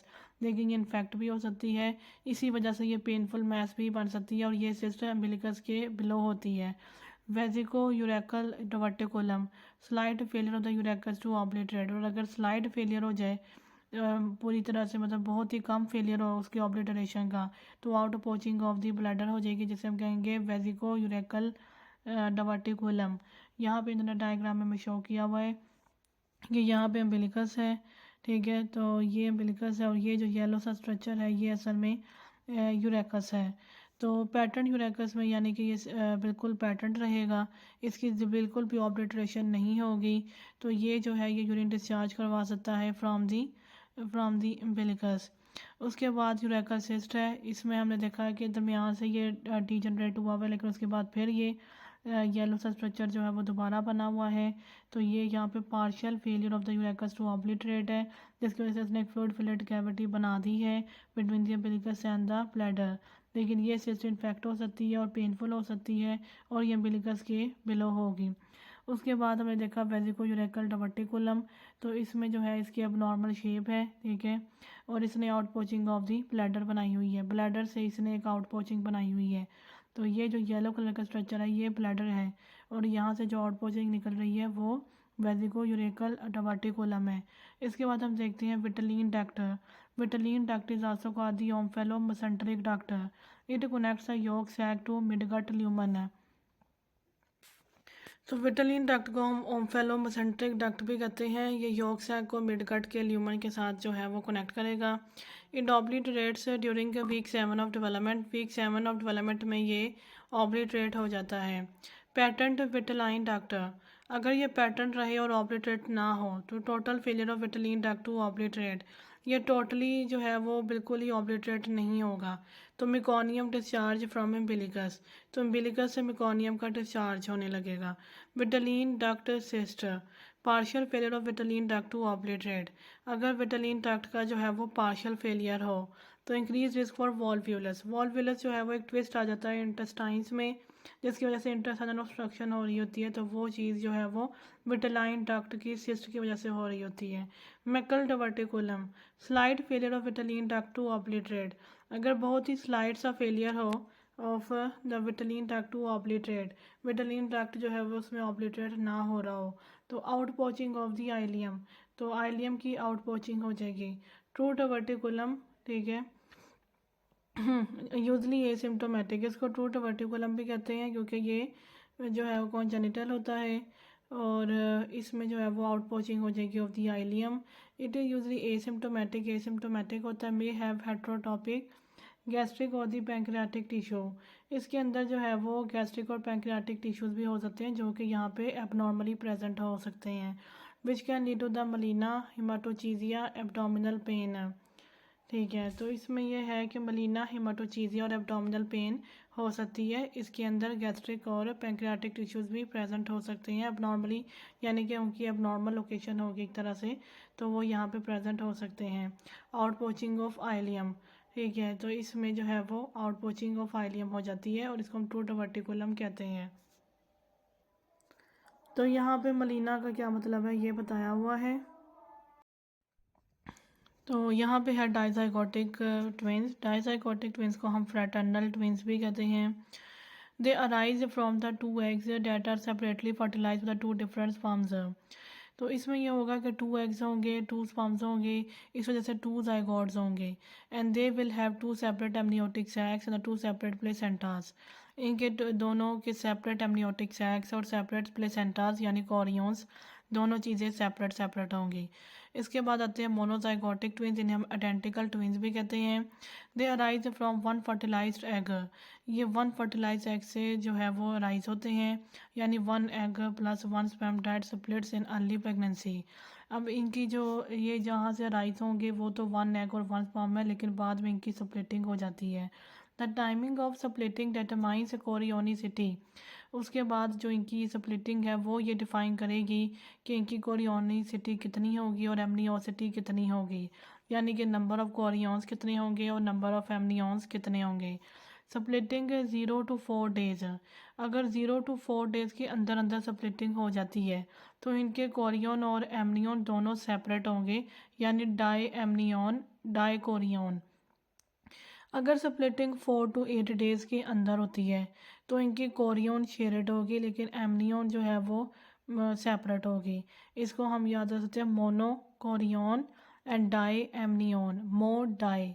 उसके बाद है स्प्लिटिंग 8 to 12 डेज़, अगर स्प्लिटिंग 8 to 12 डेज़ के अंदर अंदर हो जाती है तो इनकी एमनियन और कोरियन दोनों शेयर्ड होंगी, यानी कि मो और मो, पहले डाई डाई था, दोनों डाई थे, फिर मो डाई थे, अब मो और मो है। स्प्लिटिंग 13+ डेज, अगर 13 के बाद कभी भी स्प्लिटिंग हो रही है तो shared Korean amnion and body, तो तीनों चीज़ें शेयर्ड हो जाएंगी, एमनियन भी कोरियन भी और बॉडी भी। ये मो के साथ कंजॉइंड है, ये कंजॉइंड ट्विंस होते हैं। तो अब यहाँ पे है डाइजाइगोटिक यानी फ्रेटर्नल, फ्रेटर्नल जो है वो 2/3 होते हैं, मोनोजाइगोटिक जो है वो 1/3 होते हैं, यानी कि ज़्यादा कॉमन जो है वो डाइजाइगोटिक फ्रेटर्नल ट्विंस हैं। तो यहाँ पे हमने देखा कि इस तरह से 2 एग्स हैं, 2 स्पर्म्स हैं, फिर 2 सेल स्टेज पे गया, फिर उसके बाद वो मोरुला पे गया, मोरुला के बाद वो ब्लास्टोसिस्ट भी बन गए, फिर उनके बाद उनकी एम्ब्रियोनिक डिस्क बन गई और फिर उनकी di chorionic di amniotic, chorion भी अलहदा है और डाई एमनियन यानी एमनियन भी अलहदा है। इसके बाद हमने देखा कि नॉट विनिंग, अगर नॉट विनिंग ना हो तो क्या होगा, 1 एग 1 स्पर्म 2 सेल स्टेज, ठीक है, डे 0 to 4 के बाद मोरुला, फिर डे 4 to 8 के बाद ब्लास्टोसिस्ट, फिर 8 to 12 के बाद फॉर्म्ड एम्ब्रियोनिक डिस्क जिसके अंदर एमनियोटिक कैविटी और कोरियोनिक कैविटी मौजूद है, और उसके बाद डे 13 में फिर जो है वो नॉर्मल प्रेगनेंसी है, एंडोमेट्रियम है, उसके अंदर कोरियन और उसके अंदर एमनियन और उसके अंदर फीटस है। उसके बाद हम देखते हैं कि मोनोजाइगोटिक यानी आइडेंटिकल ट्विंस जो कि 1/3 होते हैं, तो ये किस तरह बनते हैं, इनमें ये है कि डे 0 to 4 के अंदर अंदर अगर स्प्लिटिंग हो जाती है तो डाइकोरियोनिक और डाई एमनियोटिक 25% है। उसके बाद हमने देखा अगर 4 to 8 के अंदर स्प्लिटिंग हो रही है तो ये मोनोकोरियोनिक लेकिन डाई एमनियोटिक 75% है। उसके बाद अगर 8 to 12 डेज़ के अंदर, ये भी हमें पता होना चाहिए कि अगर डे 0 to 4 के अंदर स्प्लिटिंग हो रही है तो वो 2 सेल स्टेज की स्प्लिटिंग है। अगर डे 4 to 8 के अंदर स्प्लिटिंग हो रही है तो वो मोरोला की स्प्लिटिंग है। और अगर डे 8 to 12 के अंदर स्प्लिटिंग हो रही है तो वो ब्लास्टोसिस्ट की स्प्लिटिंग है। और इसे मोनोकोरियोनिक और मोनो एमनियोटिक ये रेयर है। सबसे ज़्यादा इनमें जो कॉमन है वो मोनोकोरियोनिक और डाई एमनियोटिक है। इसके बाद जो है वो डे 13 के बाद अगर स्प्लिटिंग हो रही है, अगर फॉर्म्ड एम्ब्रियोनिक डिस्क है डे 13 पे, उसके बाद तो उसके बाद अगर स्प्लिटिंग हो रही है तो फिर मोनोकोरियोनिक, मोनो एमनियोटिक, कंजवाइंड ये भी रेयर होते हैं। तो यहाँ से पता चलता है कि स्प्लिटिंग की चीज़ डिफाइन करेगी कि कितने नंबर ऑफ एमनियंस होंगे और कितने नंबर ऑफ कोरियंस होंगे, और कहीं ट्विंस कंजवाइंट तो नहीं बन जाते। इसके साथ साथ हमें ये भी पता होना चाहिए कि कौन से डेज़ में उस टाइम क्या चीज़ मौजूद होगी जिसकी स्प्लिटिंग हो रही होगी। जैसे 0 to 4 में तो सिर्फ 2 सेल स्टेज था, लेकिन 4 to 8 में मोरुला था, फिर 8 to 12 में ब्लास्टोसिस्ट था, फिर डे 13 पे एक एम्ब्रियोनिक डिस्क बन चुकी थी। एम्ब्रियोनिक डिस्क के अंदर एमनियोटिक कैविटी और कोरियोनिक कैविटी दोनों प्रेजेंट होती हैं। इसके बाद हम देखते हैं twin twin transfusion syndrome. It occurs in the monochorionic twin gestations. ये मोनोकोरियोनिक जिनके कोरियंस शेडेड होते हैं उनमें ये हो सकती है। Unbalanced arteriovenous anastomosis between twins in shared placenta. तो इसमें ये होता है कि उनका प्लेसेंटा क्योंकि शेडेड होता है, इस वजह से उनके एक अनबैलेंस्ड आर्टीरियो वीनस एनास्टोमोसिस हो जाती है, जिसकी वजह से net blood flow from one twin to other, फिर एक ट्विन से दूसरे ट्विन तक जो है वो ब्लड फ्लो जाने लगता है, क्योंकि उनकी एनास्टोमोसिस हो जाती है, क्योंकि उनका प्लेसेंटा शेडेड होता है, उनका कोरियन भी शेडेड होता है। अच्छा, उसके बाद है डोनर ट्विन। डोनर ट्विन वो है जहाँ से ब्लड ने जाना है। तो ये जब डोनर ट्विन है उसके अंदर से ब्लड फ्लो कर जाएगा तो उसमें हाइपोवोलीमिया, और डोनर ट्विन जो है जहाँ उसमें हाइपोवोलीमिया और ओलिगोहाइड्रमनियोज होगा, that is the stock twin appearance. ठीक है, इसमें जो है ब्लड फ्लो निकल रहा है, इस वजह से इसका वॉल्यूम भी कम हो जाएगा और इसमें एमनियोटिक फ्लूइड भी कम हो जाएगा, ये इस वजह से ओलिगोहाइड्रमनियोज है। रेसिपिएंट ट्विन जो है उसमें हाइपरवोलीमिया, उसमें वॉल्यूम भी ज़्यादा हो जाएगा और पॉलीहाइड्रमनियोज हो जाएगा। तो जो से हाइपोवोलीमिया और ओलिगोहाइड्रमनियोज वाला ट्विन डोनर ट्विन है, इसको हम स्टक ट्विन अपेयरेंस भी कहते हैं। इसके बाद आती है अम्बिलिकल कॉर्ड। अम्बिलिकल कॉर्ड में हमने देखा था कि 2 अम्बिलिकल आर्टरीज होती हैं, they return deoxygenated blood from the fetal internal iliac arteries to placenta. तो जो अम्बिलिकल आर्टरीज होती हैं वो डीऑक्सीजनेटेड ब्लड को लेके आती हैं फीटस के इंटरनल आइलिक आर्टरीज से टू प्लेसेंटा तक। One umbilical vein supplies oxygenated blood from placenta to fetus, जबकि अम्बिलिकल वेन सिर्फ एक होती है और ये ऑक्सीजनेटेड ब्लड को प्लेसेंटा से फीटस तक लेके जाती है। उसके बाद ये ड्रेन होगी into the inferior vena cava via the liver और वाया द डक्टस वीनोसस, और फिर इसने जो है वो इंफीरियर वेना केवा में ड्रेन होना होता है फीटस के अंदर ही, ठीक है, वाया द लिवर के थ्रू या फिर डक्टस वीनोसस के थ्रू। उसके बाद हम देखते हैं कि यहाँ पे इन्होंने एमनियोन स्टूसी डायग्राम में देखते हैं तो यहाँ पे एमनियोन शो किया हुआ है और अम्बिलिकल आर्टरीज 2 शो की हुई हैं और एक अम्बिलिकल वेन जो बहुत लार्ज साइज़ है वो शो की हुई है। फिर यहाँ पे इन्होंने अलांटॉइस भी हमें शो किया हुआ है। तो ये सारा स्ट्रक्चर जो है वो एक जो पैरेंचाइमा है, जो इसका स्ट्रोमा है, उसको हम वार्टन जेली भी कहते हैं, Wharton jelly. Single umbilical artery, two vessel cord is associated with the congenital and the chromosomal anomalies. तो अम्बिलिकल आर्टरी जो है वो कॉन्जेनिटल और क्रोमोसोमल एनोमैलीज भी करवा सकती है। Umbilical arteries and veins are derive from allantois. तो हम देख रहे थे कि यहाँ डायग्राम में इन्होंने एक येलो कलर का स्ट्रक्चर अलांटॉइस शो किया हुआ, तो ये असल में क्या है? ये असल में वो स्ट्रक्चर है जहाँ से अम्बिलिकल आर्टरीज और वेन्स ने ड्राइव होना है। उसके बाद ये ए में भी उन्होंने हमें अम्बिलिकल आर्टरी शो की हुई है और अम्बिलिकल आर्टरी और 2 अम्बिलिकल आर्टरीज शो की हुई हैं और अलांटॉइस शो किया हुआ है, अम्बिलिकल वेन शो की हुई है, वार्टन जेली शो की हुई है और एमनियन शो किया हुआ है। तो इसमें अम्बिलिकल आर्टरीज, एक अम्बिलिकल आर्टरी जो है वो उसमें पिंक कलर का है और एक अम्बिलिकल आर्टरी जो है वो अंदर से वाइट है। इसके बाद हम देखते हैं द यूरेकस को।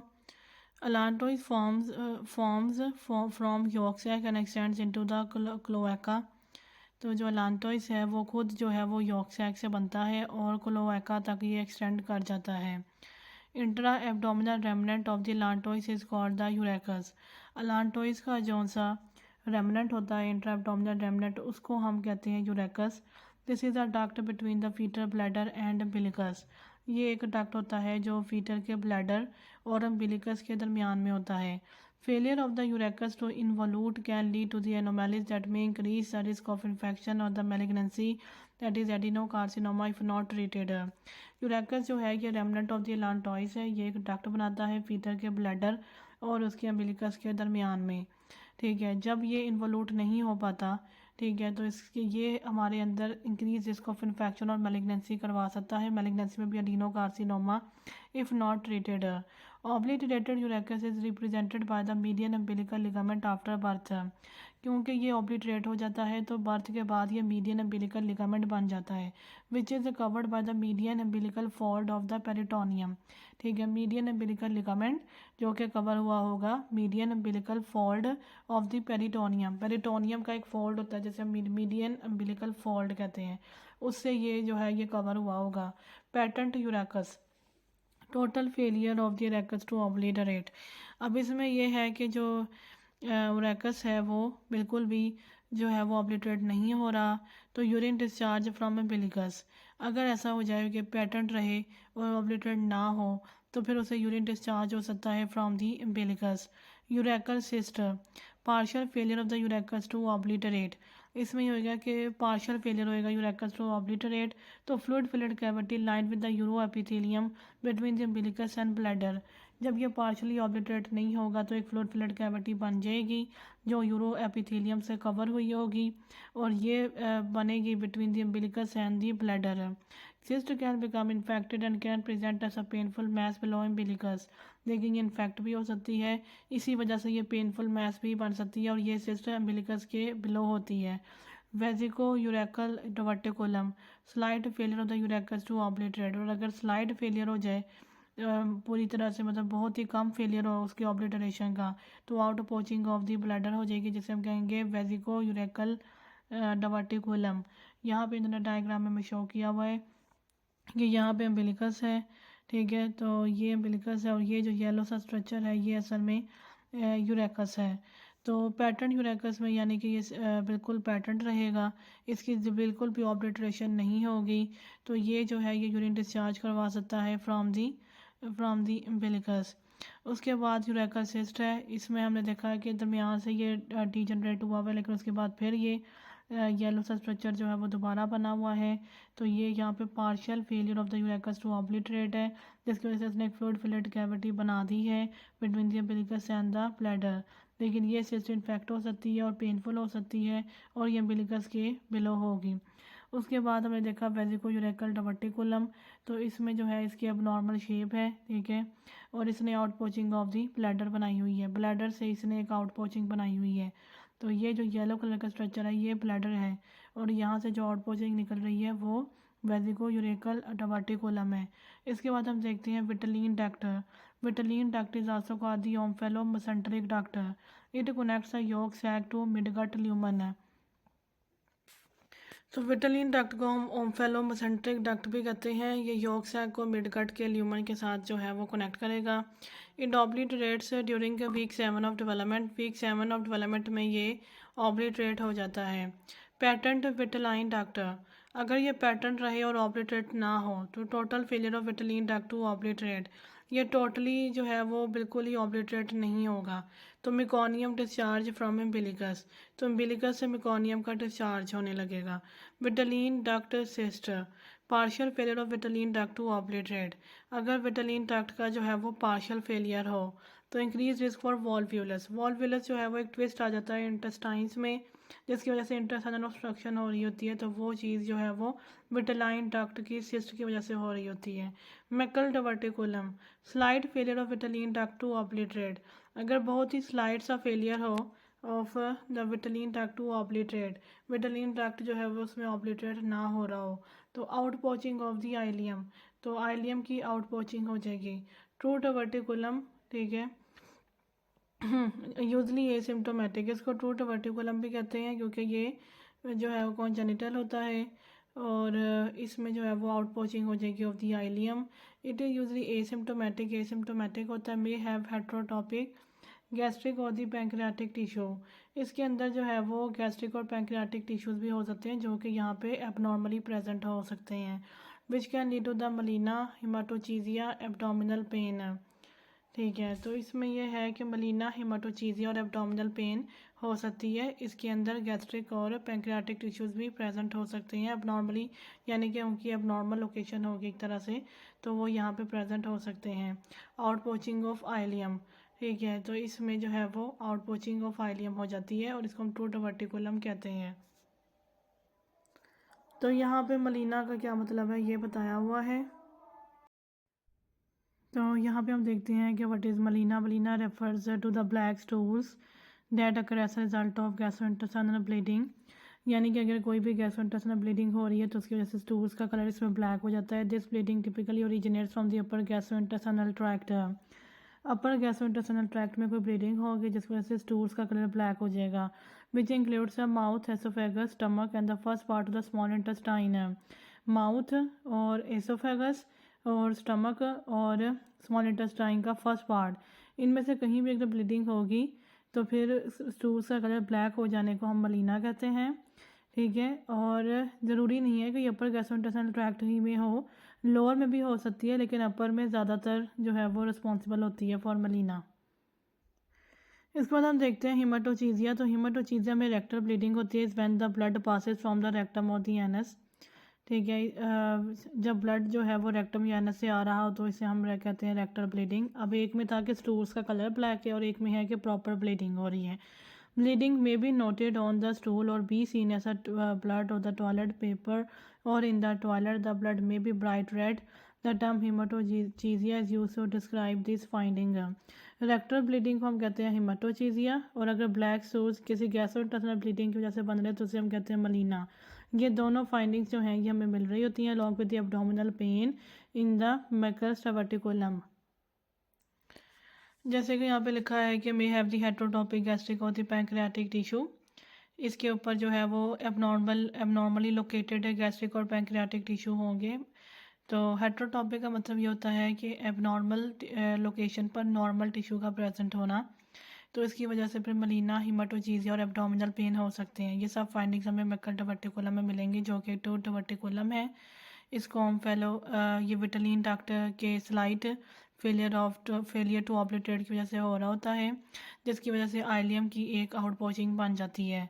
तो ये डायग्राम में भी इस तरह शो किया हुआ है, ठीक है। तो उसके बाद हम देखते हैं pharyngeal apparatus.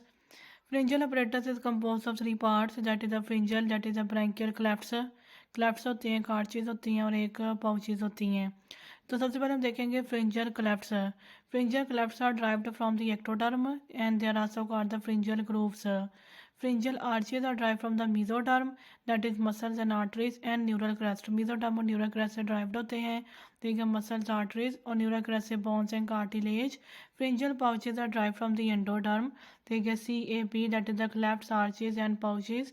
They covers from outside to inside, that is clefts, ectoderm, arches, mesoderm plus neural crest, pouches, endoderm. इस डायग्राम में भी देख सकते हैं जो ग्रीन कलर के हैं वो क्लेफ्ट्स हैं, वो ग्रीन कलर के सबसे आउटर पार्ट में हैं। उसके बाद पिंक कलर की आर्चेस हैं, वो उससे इनर पार्ट में हैं, और पाउचेस जो हैं वो सबसे इनर मोस्ट पार्ट में हैं, वो पर्पल कलर के हैं। तो आर्चेस के अंदर कौन कौन से स्ट्रक्चर्स आते हैं, इसमें एक कार्टिलेज है, एक नर्व है, एक आर्टरी है और एक मसल है। और दरमियान में देखा कि एक फ्रिंजियल फ्लोर है, ठीक है। तो पाउचेस से भी अंदर जो होता है वो फ्रिंजियल फ्लोर होता है। तो सबसे पहले हम देखते हैं फ्रिंजियल क्लेफ्ट डेरिवेटिव्स। फ्रिंजियल क्लेफ्ट्स जो हैं वो यहाँ पे ग्रीन कलर के बनाए हुए हैं, यहाँ पे 1 2 3 4 से 4 फ्रिंजियल क्लेफ्ट्स हैं। First cleft develops into the external auditory मियटस। जो फर्स्ट क्लेफ्ट है सबसे अपर मोस्ट वाला वो डेवलप हो जाएगा इनटू द एक्सटर्नल ऑडिटरी मियटस, ठीक है, ऑडिटरी कैनाल में ये कन्वर्ट हो जाएगा। उसके बाद आता है सेकंड थ्रू फोर्थ क्लेफ्ट्स। तो सेकंड से लेके फोर्थ तक जितने भी क्लेफ्ट्स हैं वो टेम्पररी सर्वाइकल साइनसेस बनाएंगे, ठीक है, which are obliterated by the proliferation of second arch mesenchyme. यानी कि इन्होंने जो सर्वाइकल साइनसेस बनानी है वो टेम्पररी होंगी क्योंकि बाद में प्रोलिफरेशन ऑफ सेकंड आर्च हो जाएगी। सेकंड आर्च की प्रोलिफरेशन की वजह से उनकी फिर ऑब्लिटरेशन हो जाती है। फ्रिंजर क्लेफ्ट सिस्ट, फ्रिंजर क्लेफ्ट के अंदर सिस्ट भी बन सकती है। persistent cervical sinus presents as a lateral neck mass anterior to the sternocleidomastoid। इसमें ये होता है कि सर्वाइकल साइनस जो होती है वो एक परसिस्ट कर जाती है और वो एक लेटरल मैस बना देती है, जो लेटरल नेक मैस बना देती है, जो हमारे स्टेर्नोक्लीडोमास्टोइड मसल के बिल्कुल एंटीरियरली प्रेजेंट होता है। That does not move with swallowing, और ये स्वेलोइंग के साथ मूव नहीं करता, जबकि थायरोग्लोसल डक्ट सिस्ट जो है वो स्वेलोइंग के साथ मूव करती है और लोकेशन उसकी भी यही होती है कि वो इंटीरियर टू स्टेर्नोक्लीडोमास्टोइड होती है, लेटरल नेक मैस होती है। तो अब हम देखते हैं फ्रिंजल आर्च डेरिवेटिव्स। तो अब हम देखते हैं द फ्रिंजल आर्च डेरिवेटिव। सबसे पहले इसमें है when at the restaurant of the Golden Arches children tend to first chew and then smile and then swallow stylishly or simply swallow and then speak।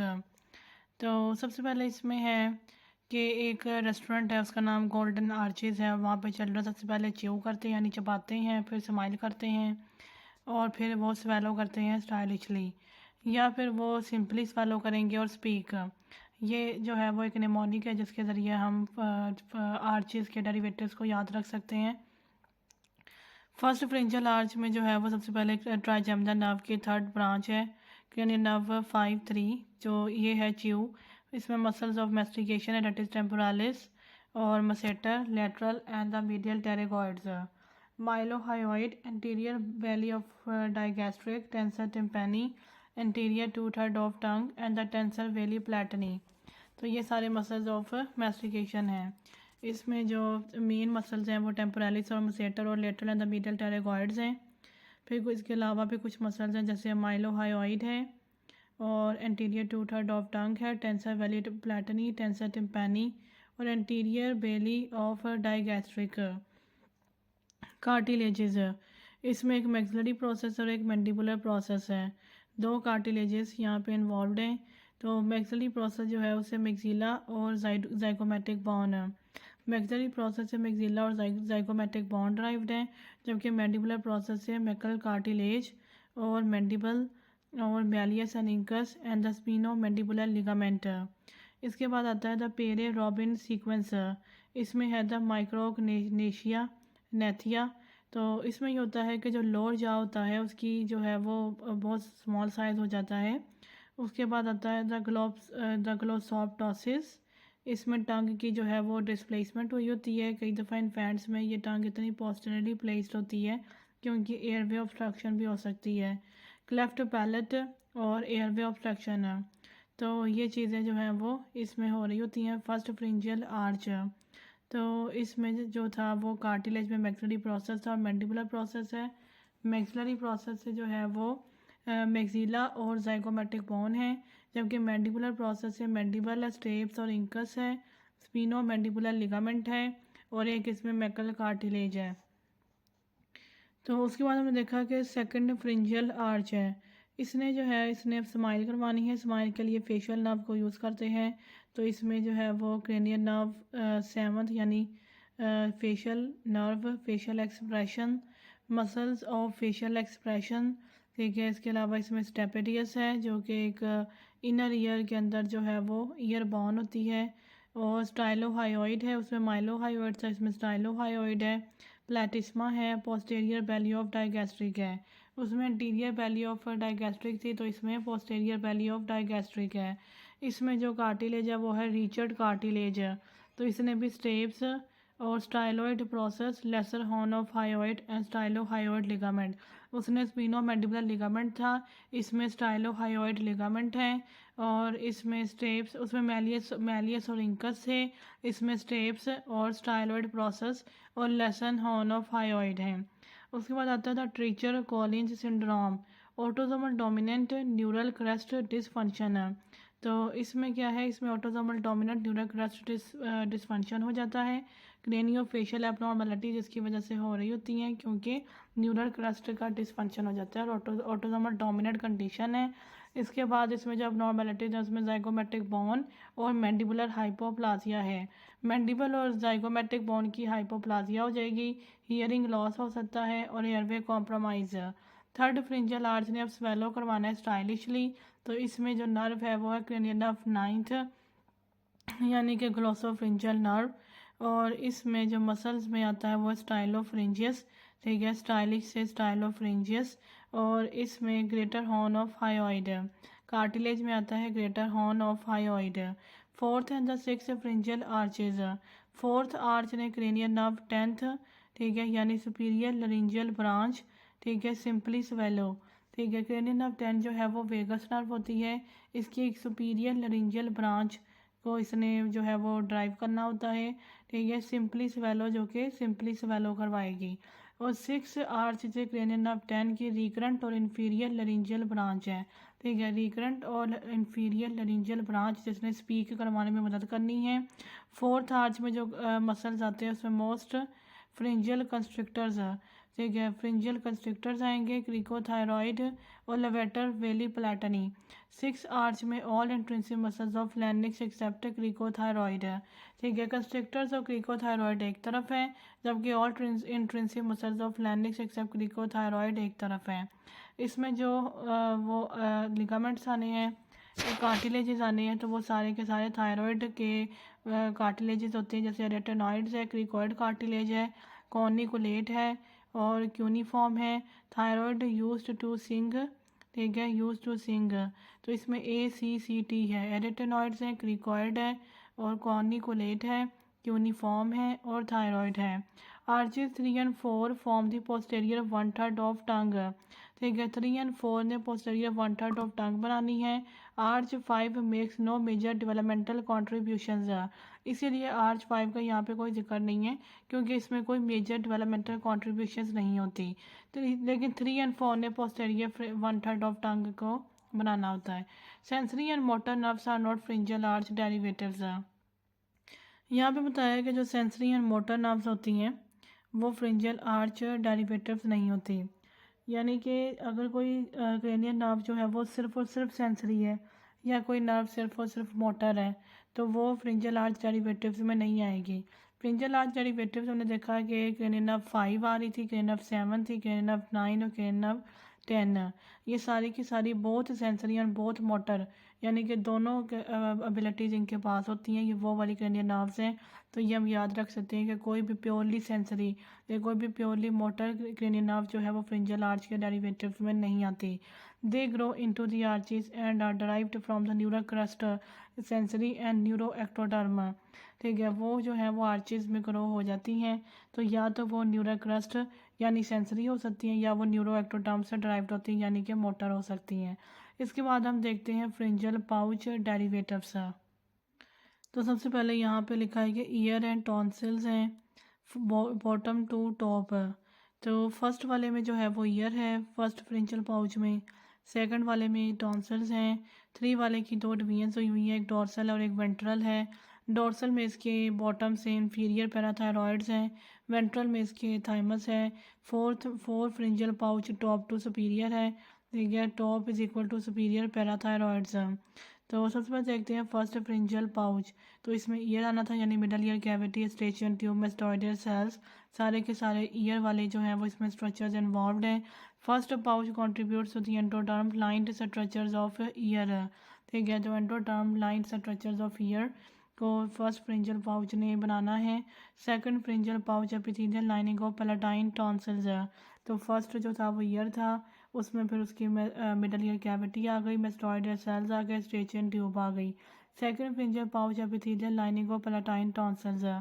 Third pharyngeal pouch, इसमें जो है वो dorsal और ventral structures होते हैं, dorsal wings में से निकलेंगे इंफीरियर पैराथायरॉइड्स और वेंट्रल विंग्स में से बनेगा thymus. Third pouch contributes to thymus and both inferior parathyroids. Structures from the third pouch and the below those from the fourth pouch. जो थर्ड पाउच के स्ट्रक्चर्स हैं वो फोर्थ पाउच के structure से भी ज़्यादा नीचे होते हैं, बिलो होते हैं।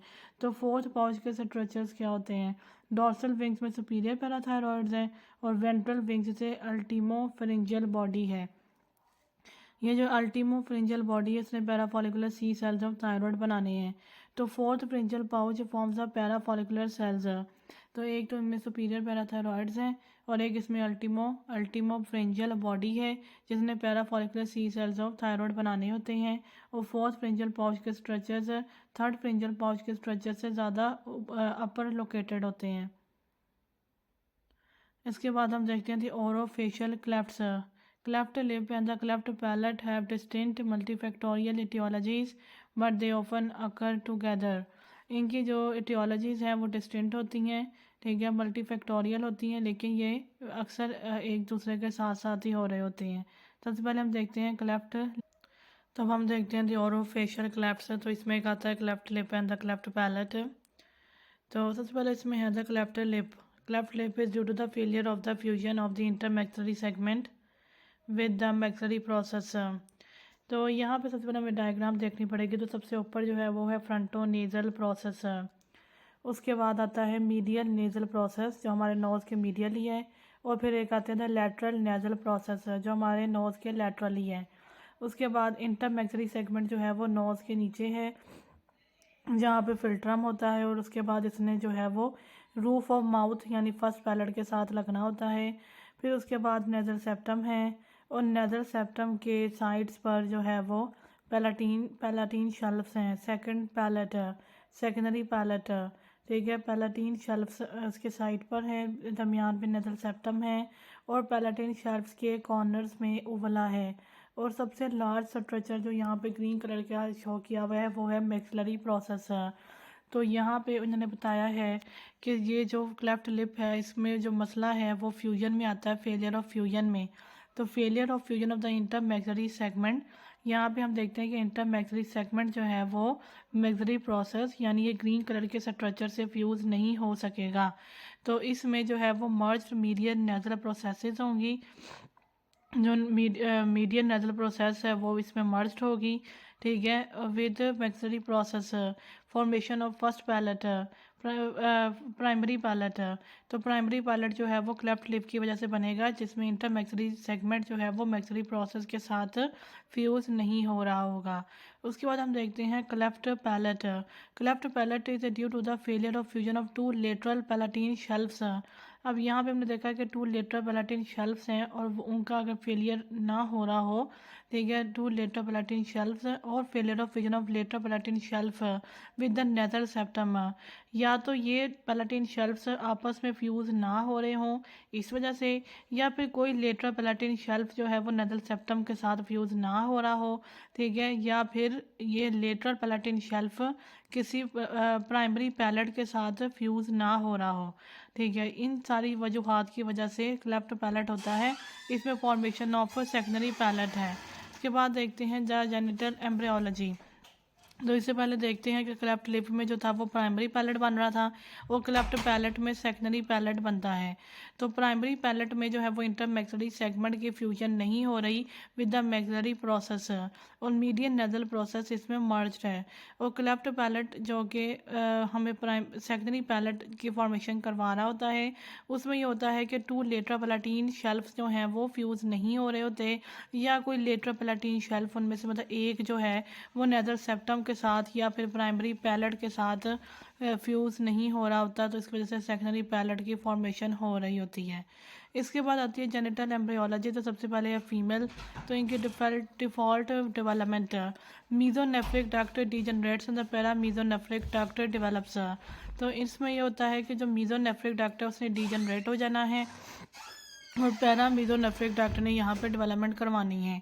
मेल में ये होता है कि SRY जीन जो होता है वाई क्रोमोसोम में, इसने एक फैक्टर प्रोड्यूस करना है जिसे हम कहते हैं टेस्टिस डिटरमाइनिंग फैक्टर, यानी जीन ने एक फैक्टर को प्रोड्यूस किया जिसे हम कहते हैं टेस्टिस डिटरमाइनिंग फैक्टर। फिर इस फैक्टर ने टेस्टिस की डेवलपमेंट करवा देनी है। अब टेस्टिस के अंदर दो किस्म के सेल्स होते हैं, एक है सर्टोलाइज सेल्स और एक है लैडिक सेल्स। तो सर्टोलाइज सेल्स ने मुलेरियन इनहिबिटरी फैक्टर को सिक्रीट करना है। मुलेरियन इनहिबिटरी फैक्टर को हम एंटी मुलेरियन हार्मोन भी कहते हैं, that suppresses the development of paramesonephric duct.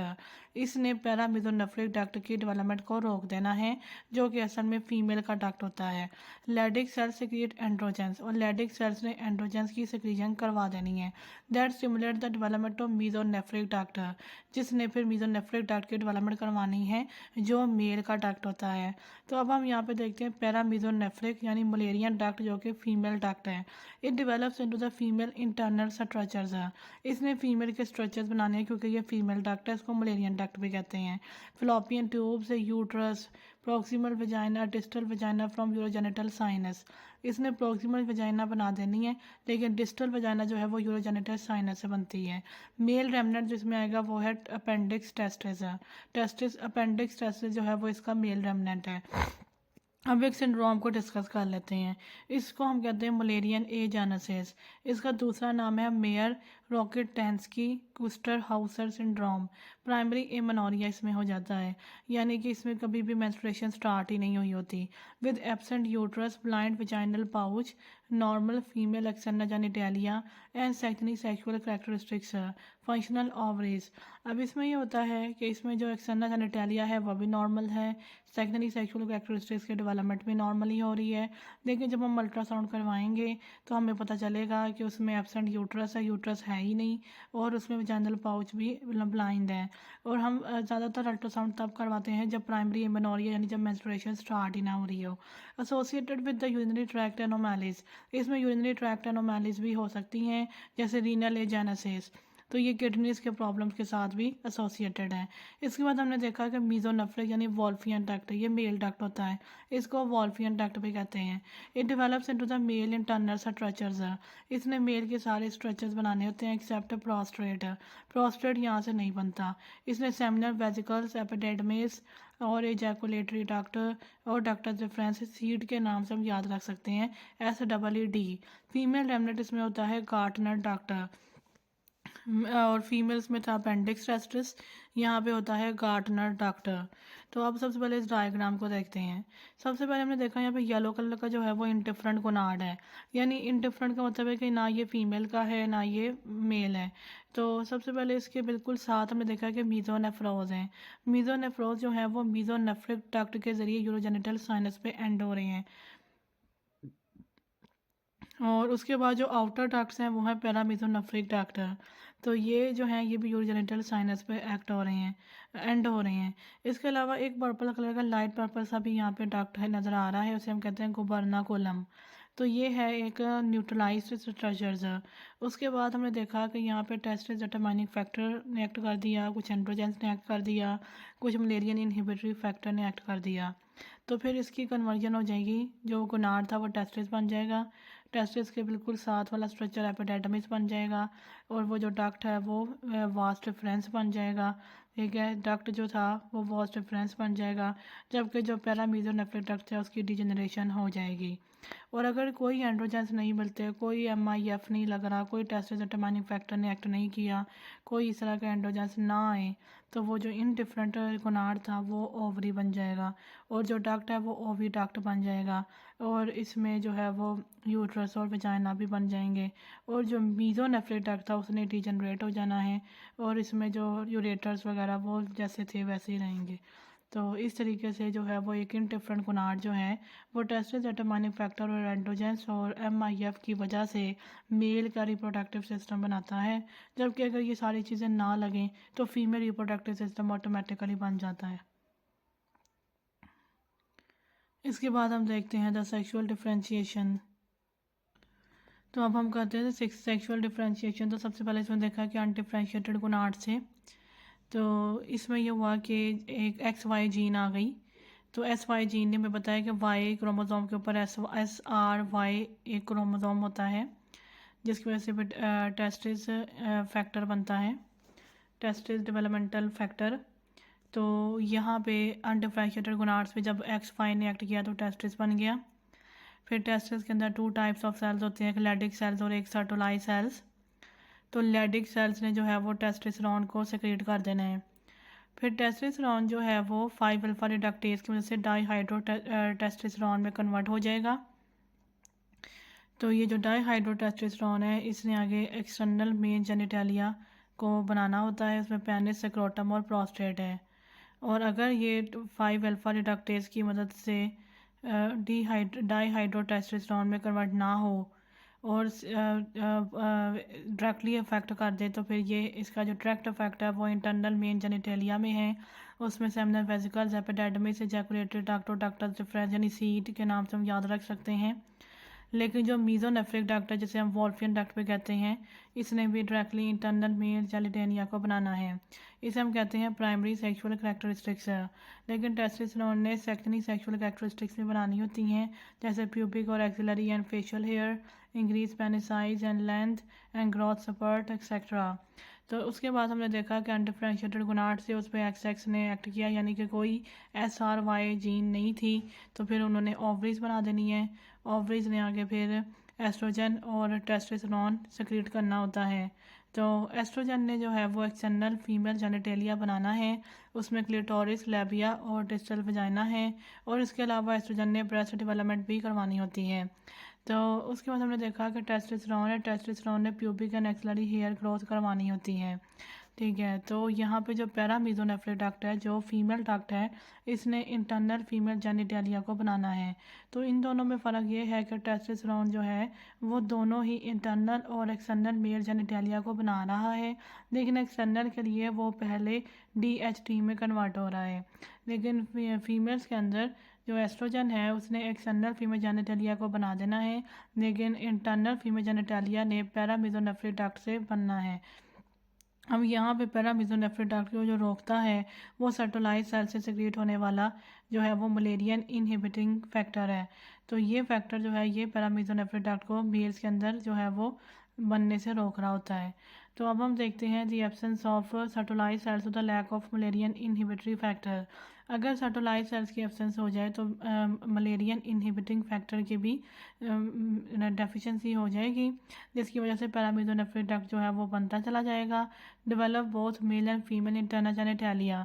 तो इंटरनल जेनिटेलिया मेल और फीमेल दोनों की बन जाएगी एंड मेल एक्सटर्नल जेनिटेलिया, जबकि एक्सटर्नल जेनिटेलिया सिर्फ और सिर्फ मेल की रहेगी। इसको हम कहते हैं streak gonads. 5 alpha reductase deficiency, अगर 5 अल्फा रिडक्टेज की डेफिशिएंसी हो जाए तो टेस्टोस्टेरोन डाईहाइड्रो टेस्टोस्टेरोन में कन्वर्ट नहीं हो सकेगा। तो मेल इंटरनल जेनिटेलिया जो है वो तो इंटैक्ट रहेगा, लेकिन जो एक्सटर्नल जेनिटेलिया है वो एटिपिकल बन जाएगा अंटिल पुबर्टी तक जो है वो एक्सटर्नल जेनिटेलिया बिल्कुल एटिपिकल रहेगा, क्योंकि पुबर्टी में इंक्रीज इन टेस्टोस्टेरोन लेवल्स होंगे, जिसकी वजह से मैस्कुलिनाइजेशन हो जाएगी। In the testis Leydig leads to the male यानी internal and external sexual differentiation. Leydig जो है वो लेडिक सेल जो हैं वो सेक्सुअल डिफरेंशिएशन करवा रहे हैं, जबकि सर्टोलाइज सेल सिर्फ और सिर्फ फीमेल की जो सेक्सुअल डिफरेंशिएशन है उसको शट डाउन कर रहे होते हैं, क्योंकि ये सिर्फ और सिर्फ पैरामीजोनेफ्रिक डक्ट को एक तरह से ब्लॉक कर रहे हैं, जबकि सारा काम जो है वो लेडिक सेल्स कर रहे हैं। तो ये चीज़ भी हमें यहाँ से पता चलती है। तो उसके बाद हमने देखा था यूट्राइन यानी मलेरियन डक्ट एनोमैलीज। अगर मलेरियन डक्ट में कोई एनोमैलीज हो जाए तो यूट्राइन की जो यूट्रस की जो शेप है उसमें बहुत से डिफरेंसेस आ सकते हैं। इसमें एक तो डिक्रीज इन फर्टिलिटी है, फर्टिलिटी डिक्रीज हो सकती है, और अगर फर्टिलिटी हो जाए तो increase risk of complicated pregnancy हो सकती है, जैसे स्पॉन्टेनियस अबॉर्शन, प्री मेच्योरिटी और फीटल ग्रोथ रिस्ट्रिक्शन और male presentation. Contrast with normal uterus, इसको हमने कंपेयर किया हुआ नॉर्मल यूट्रस के साथ। तो यहाँ पे ए में हमें नॉर्मल यूट्रस शो की हुई है। सेप्टेड यूट्रस किस तरह के देखेगी हमने ये देख लिया बी में, और इसमें इनकम्प्लीट रिजॉर्प्शन ऑफ सेप्टम है। कॉमन एनोमैली है, treat with septoplasty. Septate uterus common भी है और इसको सेप्टोप्लास्टी से इजीली ट्रीट कर सकते हैं। बायकॉर्नुएट यूट्रस जो है वो बहुत ही थिन नज़र आ रही है, सी में हम इसको देख सकते हैं। इसमें incomplete fusion of Mullerian ducts है, मलेरियन डक्ट्स की इसमें इनकम्प्लीट फ्यूजन हुई होती है। तो मुलेरियन डक्ट्स जो होते हैं वो फीमेल डक्ट्स होते हैं, इनको पैरामीजोनेफ्रिक डक्ट्स भी कहते हैं। Uterus didelphys is a complete failure of fusion. इसमें तो कंप्लीट फेलियर ऑफ फ्यूजन है, जैसा कि हम ये डी वाले देख सकते हैं अल्ट्रासाउंड फाइंडिंग, इसमें बिल्कुल भी ये दोनों एक दूसरे से बिल्कुल भी फ्यूज़ नहीं कर रहे। तो इसमें डबल यूट्रस होगी, सर्विक्स होगी और डबल वजाइना, हर चीज़ जो है वो इसमें डबल डबल हो जाएगी। ये डायडल फीस की जो है वो डी में हम देख सकते हैं। इसके बाद आता है the male female genital homologs. तो ये पेज 647 है, ये हम अगली वीडियो में डिस्कस करेंगे। आज की वीडियो में हमने 636 से स्टार्ट किया था और 646 तक हम कवर करते हैं।